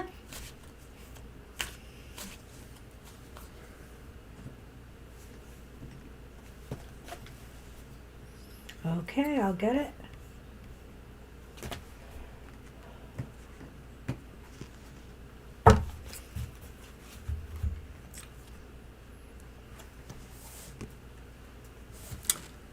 Okay, the Magician reversed.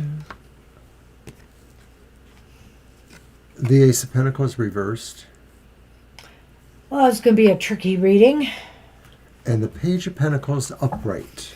Another challenging reading. Let's see what we have here.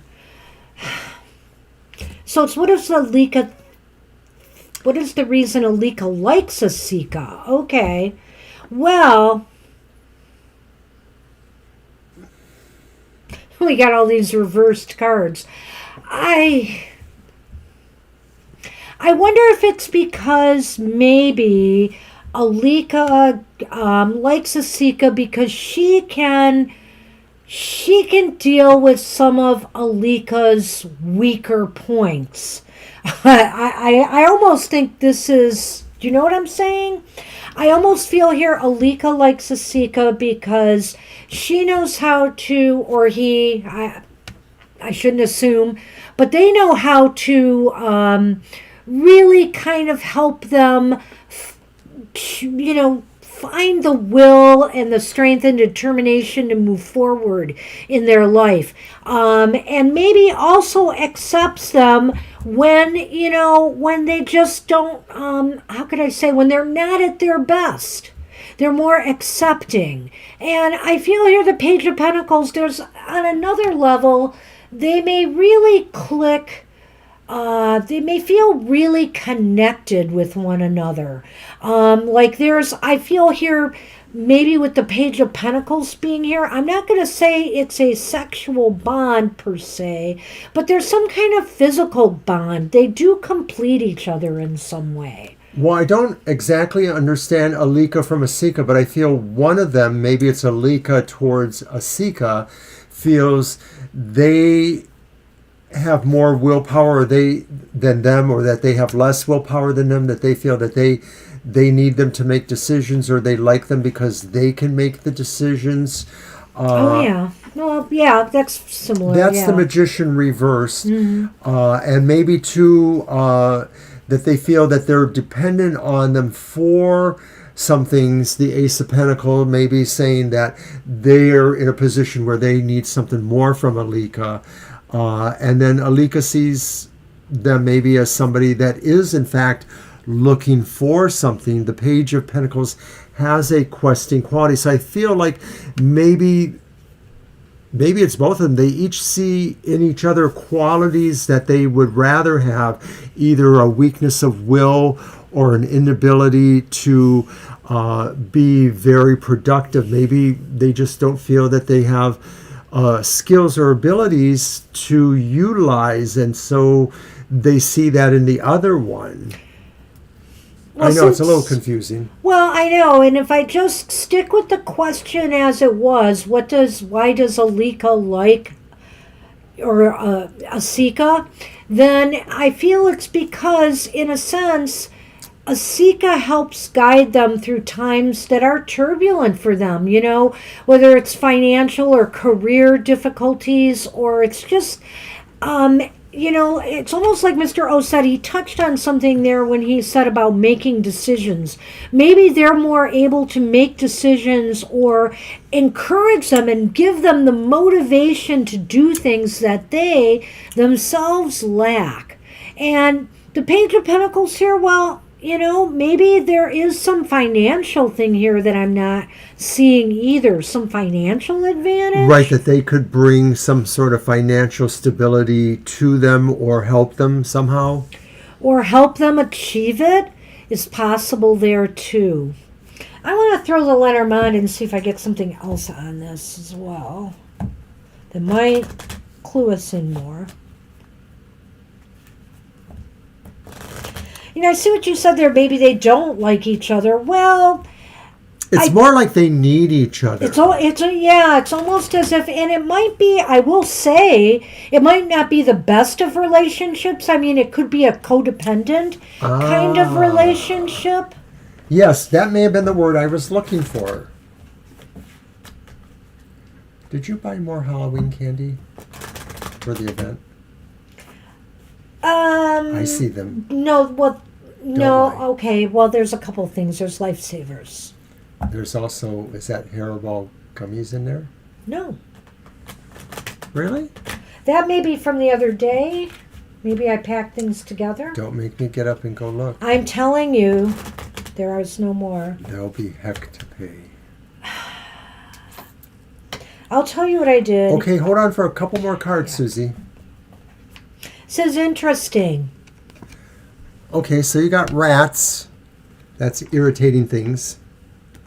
And then you got Sir Pumpkinhead. The rats aren't just irritating things. The rats can be ill health. The rats can be troubles. The rats can... little things, though. So I feel here... that maybe it's not the perfectly happy relationship. The male, if there's a man, the male in the relationship or one of them, maybe does have a little bit of stress or anxieties when dealing with the other. There are little turbulences in this relationship for sure. But it's not enough to really destroy it. So it does seem like there's a sense of convenience or need between each other, if not a lot of super emotional feeling. Relationships involve a lot of give and take, and they're not always happy. People may stay together their entire lives and not be happy. So, it's hard for me to say that this is anything here that would sink this relationship, but I definitely feel like there are some issues. There are some codependencies, and maybe one of the partners is maybe more codependent on the other. I'm sorry, what? I was talking about the cards. Okay. Well, codependency is kind of different for every relationship. It could be that they're each playing a role, but the balance between them may fluctuate or may just totally flip at times. I'm not a psychologist or sociologist, so I don't understand it. But I just think they might have some issues in dealing with material matters, money or finance. And also, just that there seems to be this idea that one needs the other in order to feel whole. And in a relationship, that can be kind of tricky, You need to feel whole unto yourself, And I don't see that here. All right. That's what we have for you this time, Susie. I hope that made some sense. Good luck with that. Kara is up.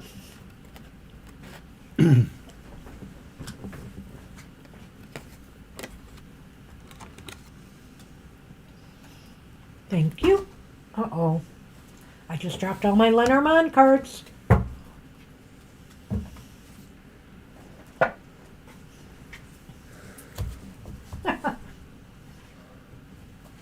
You're welcome, Susie. You're welcome. Just gotta make sure I have them all. Oh, no, I don't. I see it there.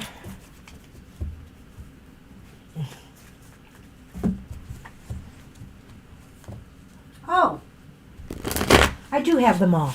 That was the cat's catnip tea bag. Here, I thought it was a card.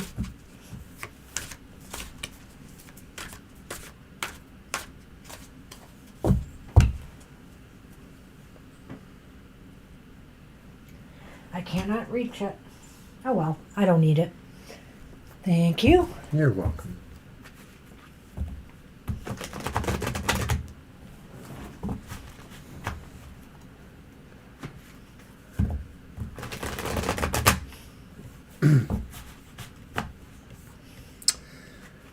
And for all your emotional questions, also come to my show on Fridays, The Outlook on Emotional Exchanges. Standing and looking out a window, and a man hugged me. To meet the love of your life soon. Well, let's see.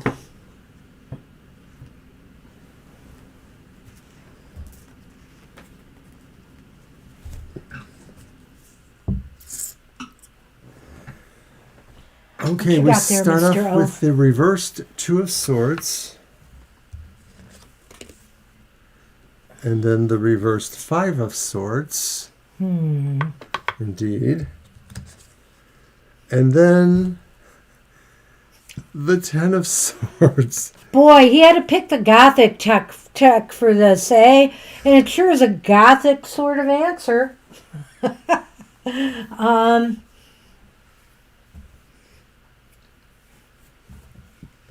You know how dreams are sometimes the reverse of what you think in real life? Well, I would say this, yeah, so this was somebody you did not know, right? Just a individual man hugged you from behind, somebody you did not know in this life. Maybe it's a dream to just say, watch your back right now, just watch your back. There's imbalances going on here right now. I feel, especially with that Five of Swords reversed, what this is saying is, you have to always do what's right for you. Other people will always try to take advantage of you during vulnerable periods. So just make sure, that if you do get involved with anybody, that you just take care to not being taken advantage of. It looks like something is moving here. The Two of Swords is reversed. It's almost as if, you are going to make a move towards something or make a decision about something, but I really think we may have to do a yes-no to see if the love is coming. Sure. This does not look very promising, though, Carol. If this is about the dream, I don't think it's detailing that. It may indicate that there could be, it's symbolic. They came behind you and hugged you, and maybe you thought that was friendly, but maybe the cards are saying, watch out for people who seem too good to be true, too friendly. I like that. At first, because there's a bit of caution involved in these cards here. So I think your dream is warning you, don't rush into something. Right, because look at this. You said he hugged you from behind, and what are those swords doing? They're stabs in the back from behind. So in a sense, I'm kind of flabbergasted that this came out the way it did about your dream. And I think Mr. O nailed this one when he said that, is that you, The rider, the horseman. Okay. So why are you looking so glum? And the bear. I don't know. I guess I just thought, like, he's coming for you. He's coming. The rider's coming. No, sorry. The bear. Yeah, how'd this get bent? Oh. Well, I was looking at the way you were holding him there, and even this one's bent now. You lie. What? No, the rider is the one that was already destroyed. Okay, so... By you. I Right? think by me, but I'm not certain. So... Go on. I feel like all the moves you make, you have to do from a position of power, self-empowerment. In other words, you have to watch your back. You have to make sure that nobody's trying to pull the wool over you or take advantage of you. Make sure the moves you make are smart ones and with your best self-interests at heart. Be in a position of power. Don't be in a position of power over where somebody can take advantage of you. When somebody comes up and hugs you from behind, what do they call that? I don't know, but they don't call that a bear hug. A bear hug is in front. So you want bear hugs, not hugs from behind. That's Mr. O's interpretation. So maybe something is coming out of, from behind the scenes that you weren't aware of, but you have to watch your back on this one, I think. Yeah. And maybe the dream was a warning about that. Wow. Well, this is very interesting ones, Kara. At first I thought, why are we getting these horrible cards? But then it fits so well, that Ten of Swords with the symbology in the dream, this thing from behind that, obviously I could see why we got that. Yeah, just be careful and use your common sense. You're welcome. Angel Rivera, what's cooking in your world? Apparently a lot.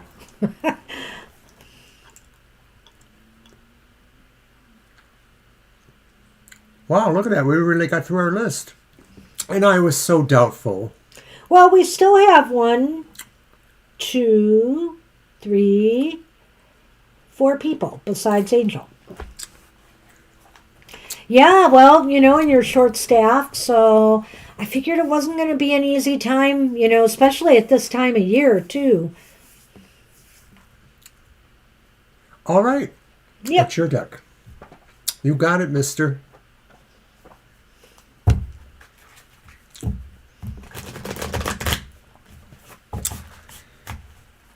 Who are you counting down?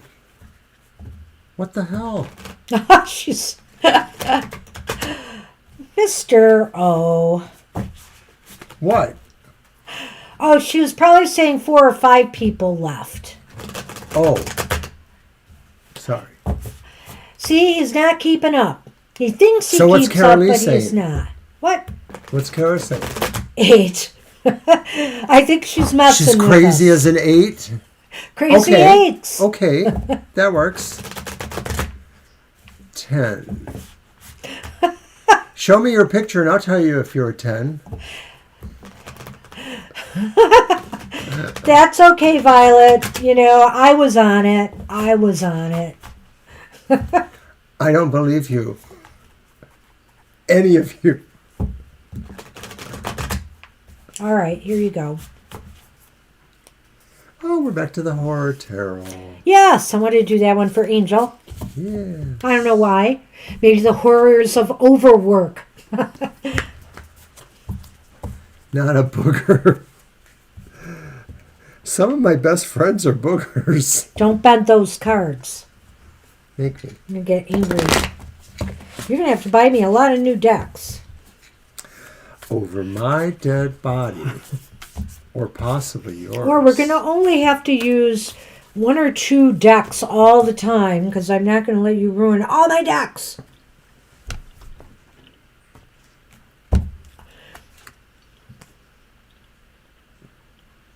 Oh.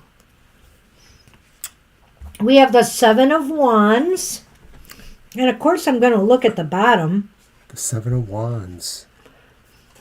And No, it is God, Wands, Angel, yeah. this is so awesome. And then we have the Hierophant. Hierophant. So,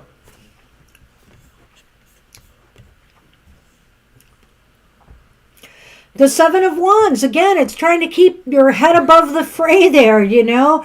Keep things, keep above it all, you know. Keep your head above water sometimes. I feel here that this is a card of you seem to be doing that, but it's not always that easy to do, you know. And this may have to do with, well, surprise, surprise, teaching, learning, you know, mentoring others, helping others, guiding others. So I feel here this certainly fits the bill for your work life right now, Angel.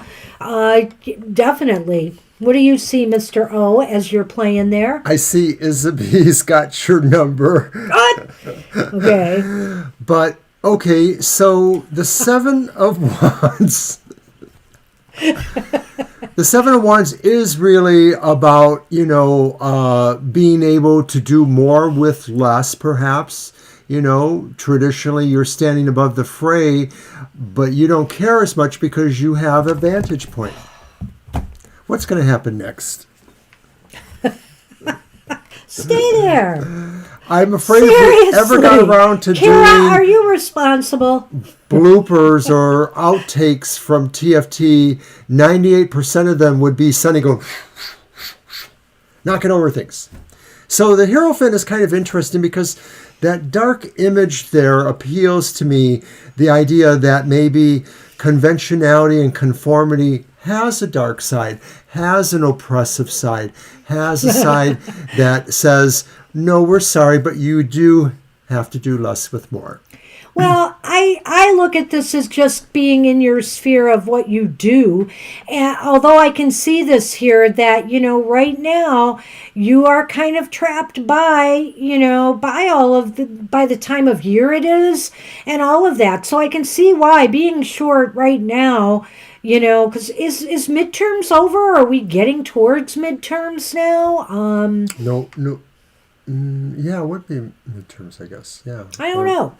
But at any rate, I'm thinking about that, exams, whatever. People are in the middle of projects. And, I always think, of course, out of the year, I don't know about at your place, but the fall semester, in my mind, was the worst semester. Winter semester, I had some issues too, but fall was always the craziest one for us, it seemed like. So that just may be the case here. And so you just got to kind of keep your head above water. And I think you're doing it. You know, you're finding ways to do it. And maybe that's why they're relying on you and asking you to work some extra hours, etc. I haven't had Black Forest cake in decades. It's not my fault. You bake. I don't bake Black Forest cakes. Why not? I demand it for my birthday.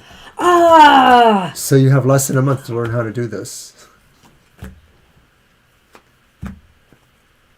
Oh my God, Angel, could this get more clear? And it seems to me you lived your life like a candle in the wind. So what's the candle? The candle is the sun. And the book is the book. So, you know what? Everything will work out. You will be successful. You should be able to manage this, even though it'll make you crazy a little bit. But clearly here, the book, you know, it's all about your work in the library. But the good news is you're bringing illumination to others. You're shining that light. And also that just means success is coming to you through your efforts on the job right now. Even that little pumpkin in the background is glowing with the light that you have brought. So whether you wanted it to be about, I know you just wanted it one card, so this is really definitely talking about your work situation here. But it looks like it's all going to turn out fine. So. No, you cannot have just one card. Yes, you can't. It's like Lay's potato chips. You can't have just one. All right, then that means that we are on... That's what we have for you, Angel. That means that we are on... Isabie. Oh, Sonny, look, I brought to make things worse, I got the catnip tea bag. All right, Isabie. Which looks like it's been rather well chewed through. So that's my deck again, right? Yep. All right. General. All right. Okay, I'm going to use the English Magic Tarot again. And you're welcome, Angel. Yes, you are very welcome, Angel. No, I don't want to dream like Kara's. I don't want nobody to hug me from behind and then wonder if they had a knife too or something. Yikes. All right. There's been just some weird stories in the news lately, too. Holy moly, especially in Michigan here. Oh, the family that disappeared? Yeah, there's some family that disappeared. And it sounds really not even left good. Their phones at home, and then the phone, phone that was the with them father took his phone, but it's turned off. But 2 phones are at home. And 2 children are missing, and the wife, and it just sounds like the father may have had a mental breakdown of some sort, but we're not sure. Oh, I think it's one of those teens from what they were saying. They were talking about the teen having a paranoia incident. No, the father called the police about 9/11. It was the teenager. Okay, whatever. Okay. I thought they said it was the teenager. I don't know. It wasn't? Okay. Because they were showing his picture when they talked about him. I thought I heard the story twice, but I could be wrong. At any rate, it's a huge mystery, and nobody knows what happened to them. And the weirdest part about it is the wife was a caregiver to her mother who has dementia, and they found her mother wandering the streets. So it's kind of spooky. It's not looking good. Get rid of that reminder. Okay, Isabie, your first card for the general is the moon. Gee, Isabie. And then you have the Ten of Cups, which is nice. Well, you win the day. Yeah, figures, eh? Holy moly. Six of Wands. You have Aren't you glad you came back today? exceptional cards, Isabel. So I don't know if you're feeling this now or if things are going to take a dramatic change for you, but the Ten of Cups just talks about real emotional happiness, fulfillment, either with family, friends, your tribe, the people you associate with. This is more of a communal kind of happiness. I mean, it could be even in a relationship of some sort, too. It's just a lot of joy and harmony right now. And if it's really not a tangible relationship or something you can associate with others, it's just really emotional, good feelings from within. And you're killing it here. I mean, the Six of Wands is kind of like a victory or a positive step forward, getting recognition for something. Maybe that's why there's this happiness and joy among a group. People are happy for you because things are finally going your way. You have something to celebrate. Well, I sort of think that Ten of Cups is the card to start with. And however you define home for yourself, whether it's just yourself or whoever you live with, or whether home is also inclusive of family, however you view that, it just seems to be very good for you right now. You feel content. Nothing could really be better. Things are about where you want them. And I totally agree with Banshee that maybe this is because something has succeeded well for you, or that you feel you have moved to a point where there is this idea you are in charge. You have created your own victory in a way. So that leaves me with the Moon. I know, I was going back to that because I didn't tackle it either. The Moon in this instance could just be saying that maybe you mentioned watching the Moon. Maybe this is really about your own connection with nature. The Moon really sort of dispels mysteries or uncovers possible deceptions or things. It could also be the opposite, but I'm sort of feeling like maybe this is maybe something that you have kind of awakened into the sense of what these other cards are. Well, the Moon taps into creativity as well as intuition and psychicness. So, I mean, what this might be saying here, the Moon is just saying that there is, go trust your gut right now. If things look really positive or feel good to you, then go with it. I think the Moon is saying right now is a really good time for you to intuit what is right for you. So let's do the Lenormand for you, wow. Izzy. Those are some awesome cards. Those there. are really good cards. Nobody else has gotten cards quite this good tonight, I don't think. So maybe somebody likes your work and they want you to do this mural. That would be really nice. Or they know you do work and they want you to do the mural. It obviously, I think, might go really well for you. So you mentioned Reed City. Is that out near the west side of the state, right? Or could you just maybe name another city it's near? Are you near Hartford by chance? Is that where they're at? The store? I think. Yeah. It's Heartland or Hartford. It's Hartford, It's Heartland. I think. It's Heartland? I don't remember. All I think of is where they live, Coloma. Yeah. Because we occasionally go to a store out there in Coloma, near Coloma. So it's sort of past Kalamazoo and Pawpaw and... Midhand. Is that where it is? What's she saying, Midhand? Oh, you're Midhand. Okay. Got it. I love our state. I love our state that we can So yeah, where are we? We're kind of like somewhere in this area here. We're in that... Well, wouldn't it be right here? And it's right on the end because we're close to the Detroit River, so... All right, I have an idea where that's at. Okay, so your other cards... Got it. Cadillac, yeah. Yep. Oh, yeah, my sister lived somewhere out there once, a long time ago. She doesn't live there anymore, of course. So your first one is the Key, and it's followed by the Rats. Uh-oh. Fine. The Rats. Okay, so the key is that, Don't let little things get in the way of your success, of your victory dance here. Don't let little things upset the apple cart. I think that's really what it's saying here, because sometimes we can make mountains out of molehills.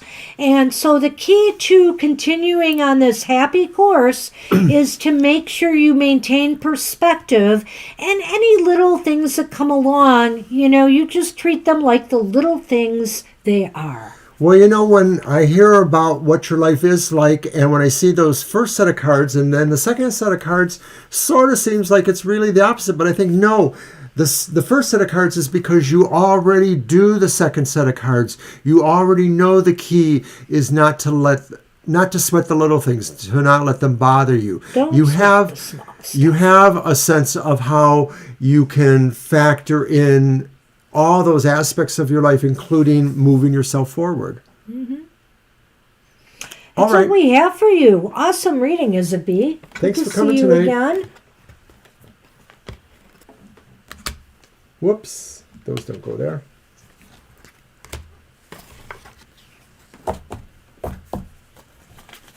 Don't sweat the small stuff. That's right.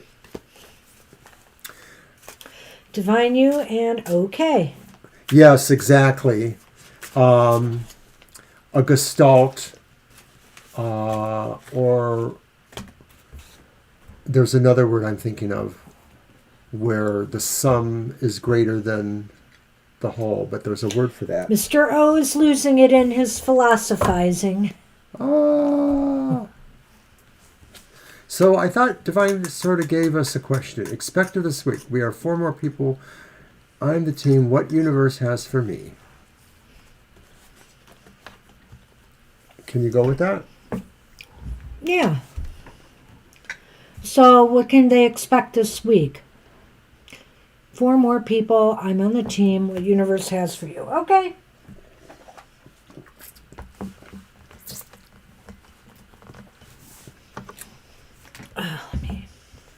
All right. We're just getting started, Divine. Sunny.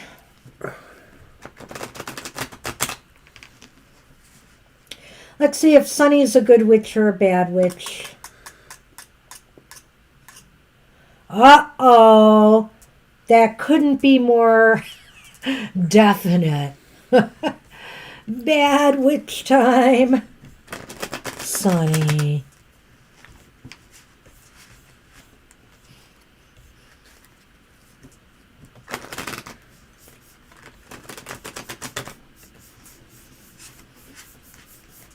Go.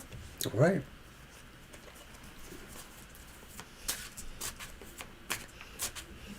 You're not a bad witch. No, you're not.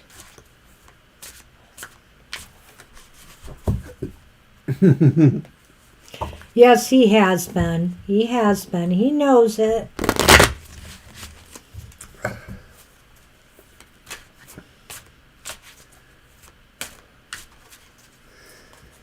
He almost reminds me of the other male cat that I had years ago before I met you, but you know who I'm talking about, Coco. Oh, yeah. And he was my first familiar. And my first Halloween from home when I was 18-ish, I had moved away from home before I was 19, he broke my goblet. It was a glass goblet, and he knocked it over and broke it. Oh, my. On Halloween night. Okay, 5 of ghosts.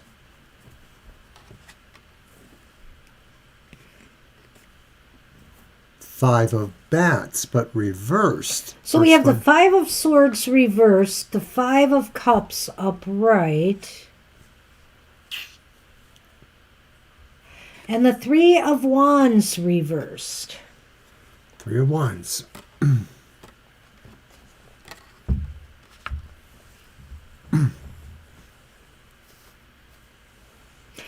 Well, I think there's going to be some issues, Divine. I'm not going to mince words here, because I feel as though the 5 of swords is kind of a cautionary note, that if there is any kind of disagreements in this group that's working together, try to either, try to be the peacemaker, or at least be the person who is not going to involve themselves in any kind of arguments or disagreements.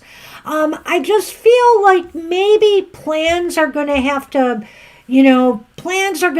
shift and change a little bit. There may be some disappointment or something that just doesn't work out the way everybody had hoped it would. And so maybe plans have to be realigned. And maybe there's just going to be some difficulties surrounding that. I think that, this is probably related to work, of course. Well, they asked about it, yeah. Yeah, that there's something that is shifting. That's this here. There may be kind of a sudden change in a priority or how a priority is handled. And I'm actually wondering if maybe what the Five of Swords reverse says is that there's, I'll just call it a rogue element, that maybe some element in the team or within the function that is contrary for some reason. I don't think it's a bad person. It's just maybe they have the wrong idea about accomplishing an objective.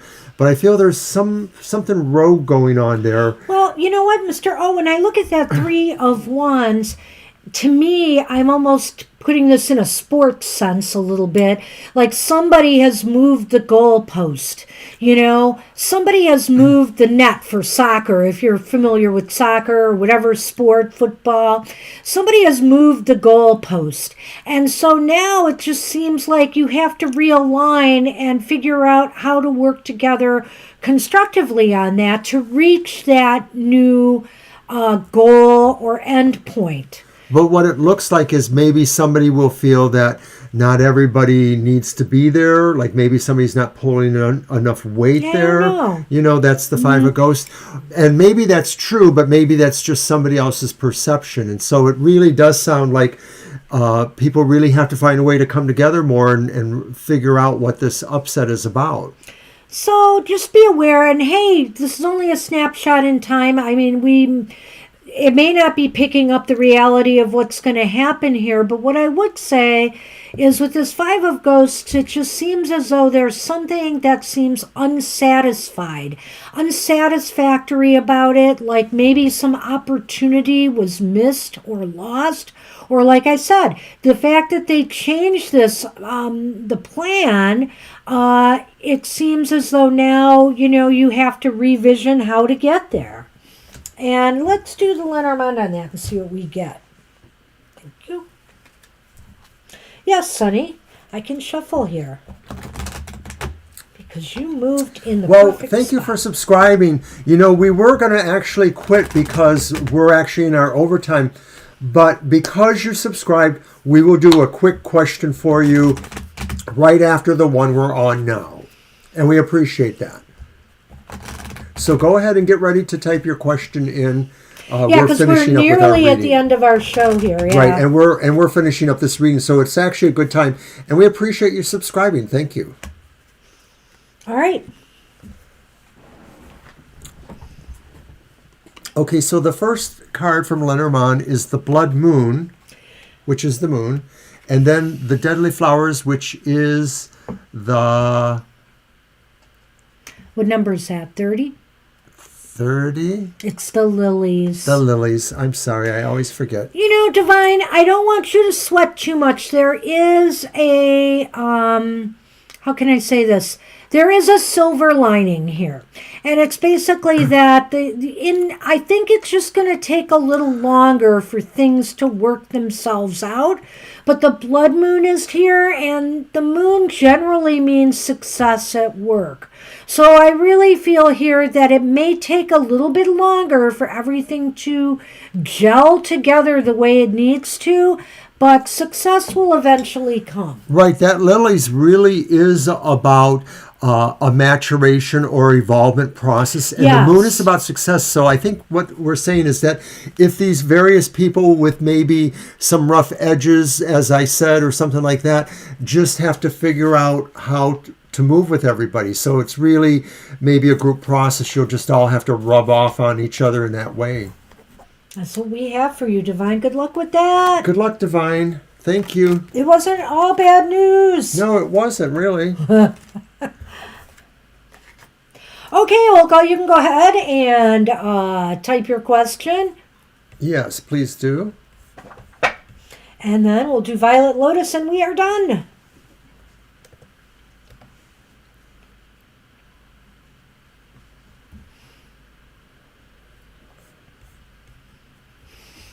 Okay, your deck? Yeah, it'll be my deck.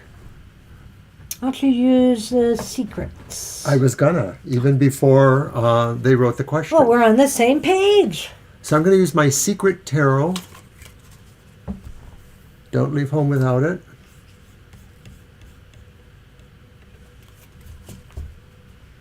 And thank you again for subscribing.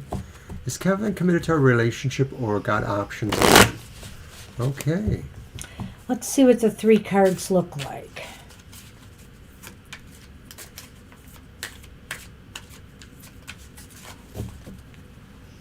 You're welcome, Divine Universe. Thank you.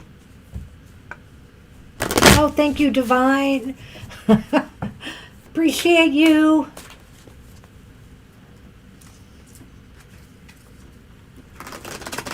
And of course, it's the end of the evening for us, but I will mention, of course, that we are back Sunday afternoon from 2 to 4 p.m. There will be no happy hour on Saturday, though. Just a reminder, we have 2 in-person events we're doing that day. So happy hour will resume next week at its regular time, I think. But, you know, even though we're not here on Saturday for happy hour, you will be able to see our modality message as the sun moves into Scorpio on that day. That's a pre-recorded. We'll do it in a day or so and have it out on Saturday for you to watch. Okay.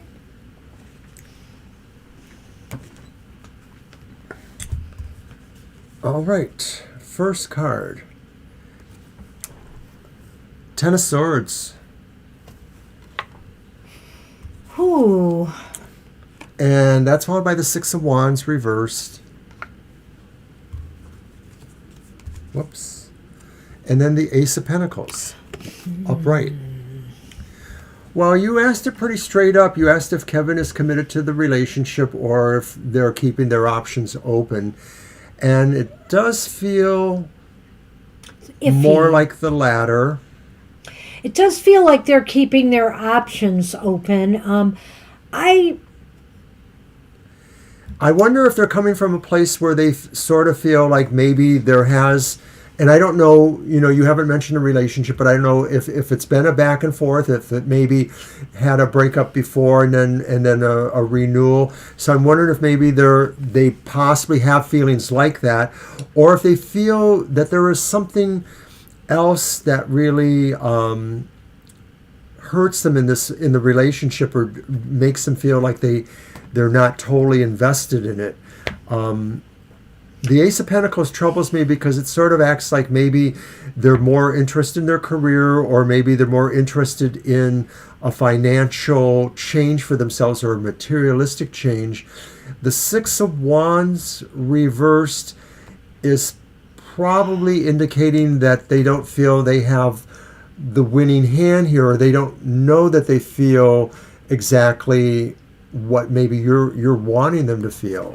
I'm not sure how I see that in this context. This is a real tough one because I could almost see this applying, you know, because you asked if they are committed to the relationship or if they're keeping their options open. So, I mean, I'm going to read this in the context of that and just say that I personally feel you need to watch your back a little bit on this one.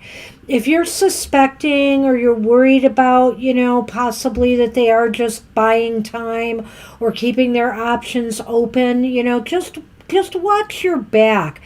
I don't know if this is Kevin or I don't know if this is you, but somebody feels that they're not being respected or appreciated enough. So I don't know which one of you that relates to, but I feel that strongly here. And that, again, when I see this Ace of Pentacles, somebody is possibly, potentially looking to start something new. But I can also say on the positive side, Kevin may be interested in making this relationship grow, with you. It's possible it could mean that. But I'm not feeling that confident because of that darn Ten of Swords and the Six of Wands being reversed. So Violet says that the relationship is a long distance one, and Olga agreed, or that most of their communication is through phone calls or video. Oh, right, because she said never a breakup, just the distance. Got it. So, So right, it does look that way. That there are other, that Ace troubles take care, me. Isabie. Bye, Isabie. Blessings to you. So the idea maybe that there's something that draws them more that's not of the relationship, that it's either about materialism or it's about some other opportunity, or that maybe they're distant because they are just focusing there. I mean, maybe that's the idea too, is that because it's a long distance relationship, maybe they got used to the idea of not feeling the closeness, and so they're letting themselves be distracted. throw the Lenormand. I want to see what that's going to add. But right now I'm not feeling very positive about this. Well, usually meeting the family is a good thing. I mean, yeah, it usually indicates, that you're getting there. We also throw Lenormand cards, so I'm going to do that now, and we use that to give us a little extra information, perhaps. So the first one is the Bear, which is basically about strength and determination. And then it's followed by the Stars. And of course, stars are about hope or destiny, things that we feel could happen or show a good chance of happening. Well, clearly this is very positive compared to this, but I think here you shouldn't lose hope on this relationship yet. I mean, maybe they are still keeping an open mind to possibly, looking elsewhere, but that doesn't mean that they will. Because this looks like they feel that you are a very formidable, strong person, and that you have a lot of will and a lot of drive, and I feel here that you need to just empower yourself, keep hope alive. Now that I see these two cards here, I'm looking at these in a little bit of a different light, and I want maybe you to consider that too, Olga. If you feel, maybe right now you feel like you could be being betrayed because you're not getting enough attention in this relationship, because it is distant, And so I can almost see that too when I look at the way these cards work together. And then the Ace of Pentacles would be more positive in that, no, your fears aren't really grounded, because this could be the start of something that just needs more time to grow. So my feeling is, don't give up on it yet. And these cards specifically are saying keep hope alive.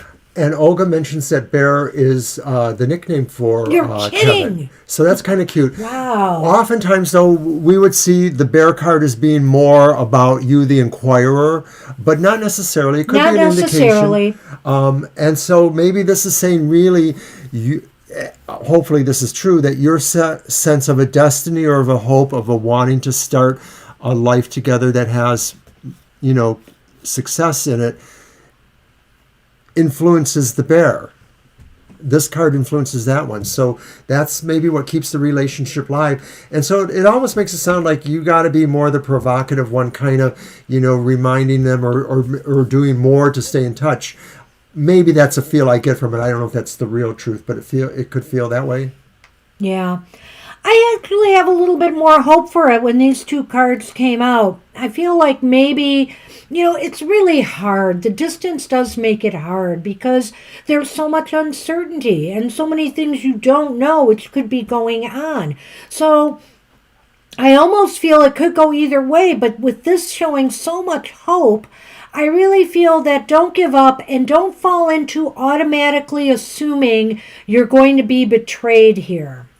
And that, and if you need them to contact you or talk to you more, to put your mind at ease, maybe it's time to empower yourself a little bit to say, hey, I'd really like to stay closer in touch, and, hopefully we'll be able to see each other again sometime soon, and try to work on that next meeting, maybe. That would be my advice right now, looking at these cards. So good luck. Well, good luck with that, and thank you for joining us. I hope that helped. And that means we're on Violet Lotus. Violet Lotus. Give it to us. 2 years together. That's very That's promising. nice. You're welcome. Some things take longer to grow, and I do have to say the Pentacles, like that Ace of Pentacles, it usually is the start of something. A seed has been planted. But, seeds take time to grow, and not everything grows at the same pace. Some things take longer. All right. All right. You're very welcome. Violet Lotus, let's see. Eclipse season. It's only a day. Well, it actually goes on. I think that Gina really hit it with one of my cards of the day. I think it was yesterday's cards of the day, when she said, well, maybe it's the energy from the eclipse, because we could be feeling some of that leading up to it now. And I had to think about that, and I thought, yeah, that could very well be. We've had some bad cards this week. And I'll tell you what, I don't know if I was reading for myself instead of everybody else, but these last couple days have really turned into those aces reversed for me. For those of you who follow us on Twitter and Facebook, oh my gosh, I've had so many ups and downs. So out of it financial, so... Did you want to start rolling your deck around? I can. We're going to use the fun costume one. All right. Yeah, travel restrictions, yeah. You're welcome. Well, a lot of times we do hear about, people in distance relationships, and it's really a testimony to, how well you can communicate and be honest with each other, right. And also be forgiving of each other, because sometimes that just needs to happen, not because you went out on each other, but because, it's just a hard situation, and everybody will have feelings about what is the right amount of times to be connected, and you two have to decide it for yourselves.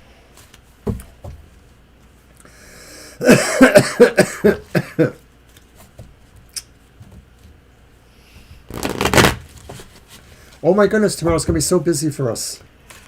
Well, yeah, it's going to be a crazy day. But some of the stuff I have to do is okay, but have to have all our ducks in the row. We have a lot of videos to do. Yeah, we're going to get 2 videos done tomorrow. We might try to go swimming. Well, I'm going to go swimming. And packing up for the show. Well, Violet, we'll be happy to see you start with... The Ace of Wands. Upright. Thumbs up for you. Uh-oh. And boy, has this card been coming up a bit today.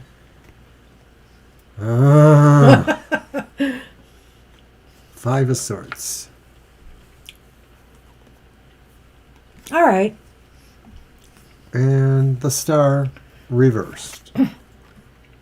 So, eclipse season. Doesn't this sound fairly typical of an eclipse season? And this is, isn't this the eclipses in Scorpio, isn't it? Yep. Yeah. So, I think you have to wave that magic Ace of Wands there. The Ace of Wands is about starting something. But you don't want to start trouble. You don't want to start a fight. You may need to kind of temper, yourself a little bit during this time. things may seem cloudy and murky, with the star reversed here. Things may seem a little shaky or uncertain. I do feel the energy is going to affect you. So what you don't want to do is let it get the best of you, You're going to need to temper your emotions. You're going to need to temper the moves you make and make sure that, they're in your best interests. I think a lot of this is about evaluating and understanding and affirming your willpower, Violet. That's the Ace of Wands, your magic wand, your willpower.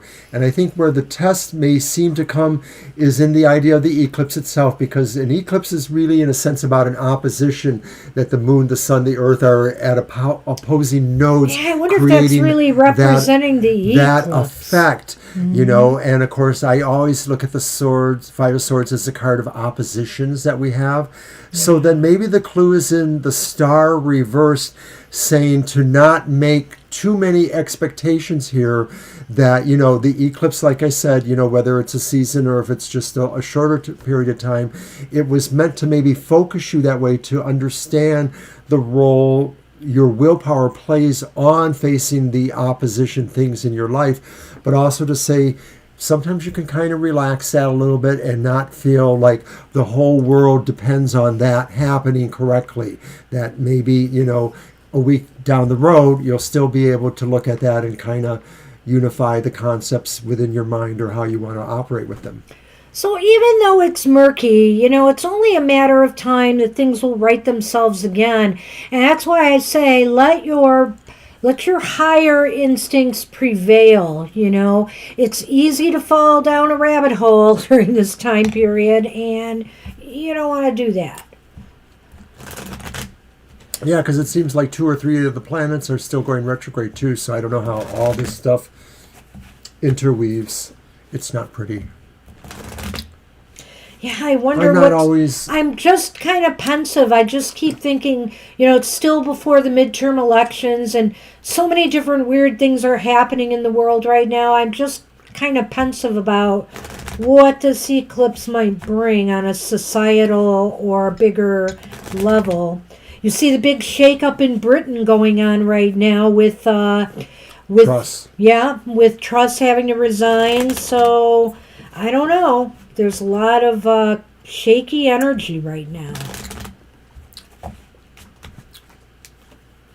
The Age of Aquarius has decided it's not sure if it wants to happen.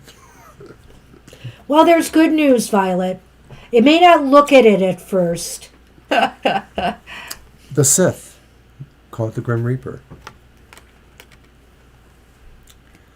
And he's traded the Sith for a dagger, which is really the cross. So the cross is about it can be about suffering, grief, sadness. Sometimes it can be long term. But look at that, the Grim Reaper's here, the scythe.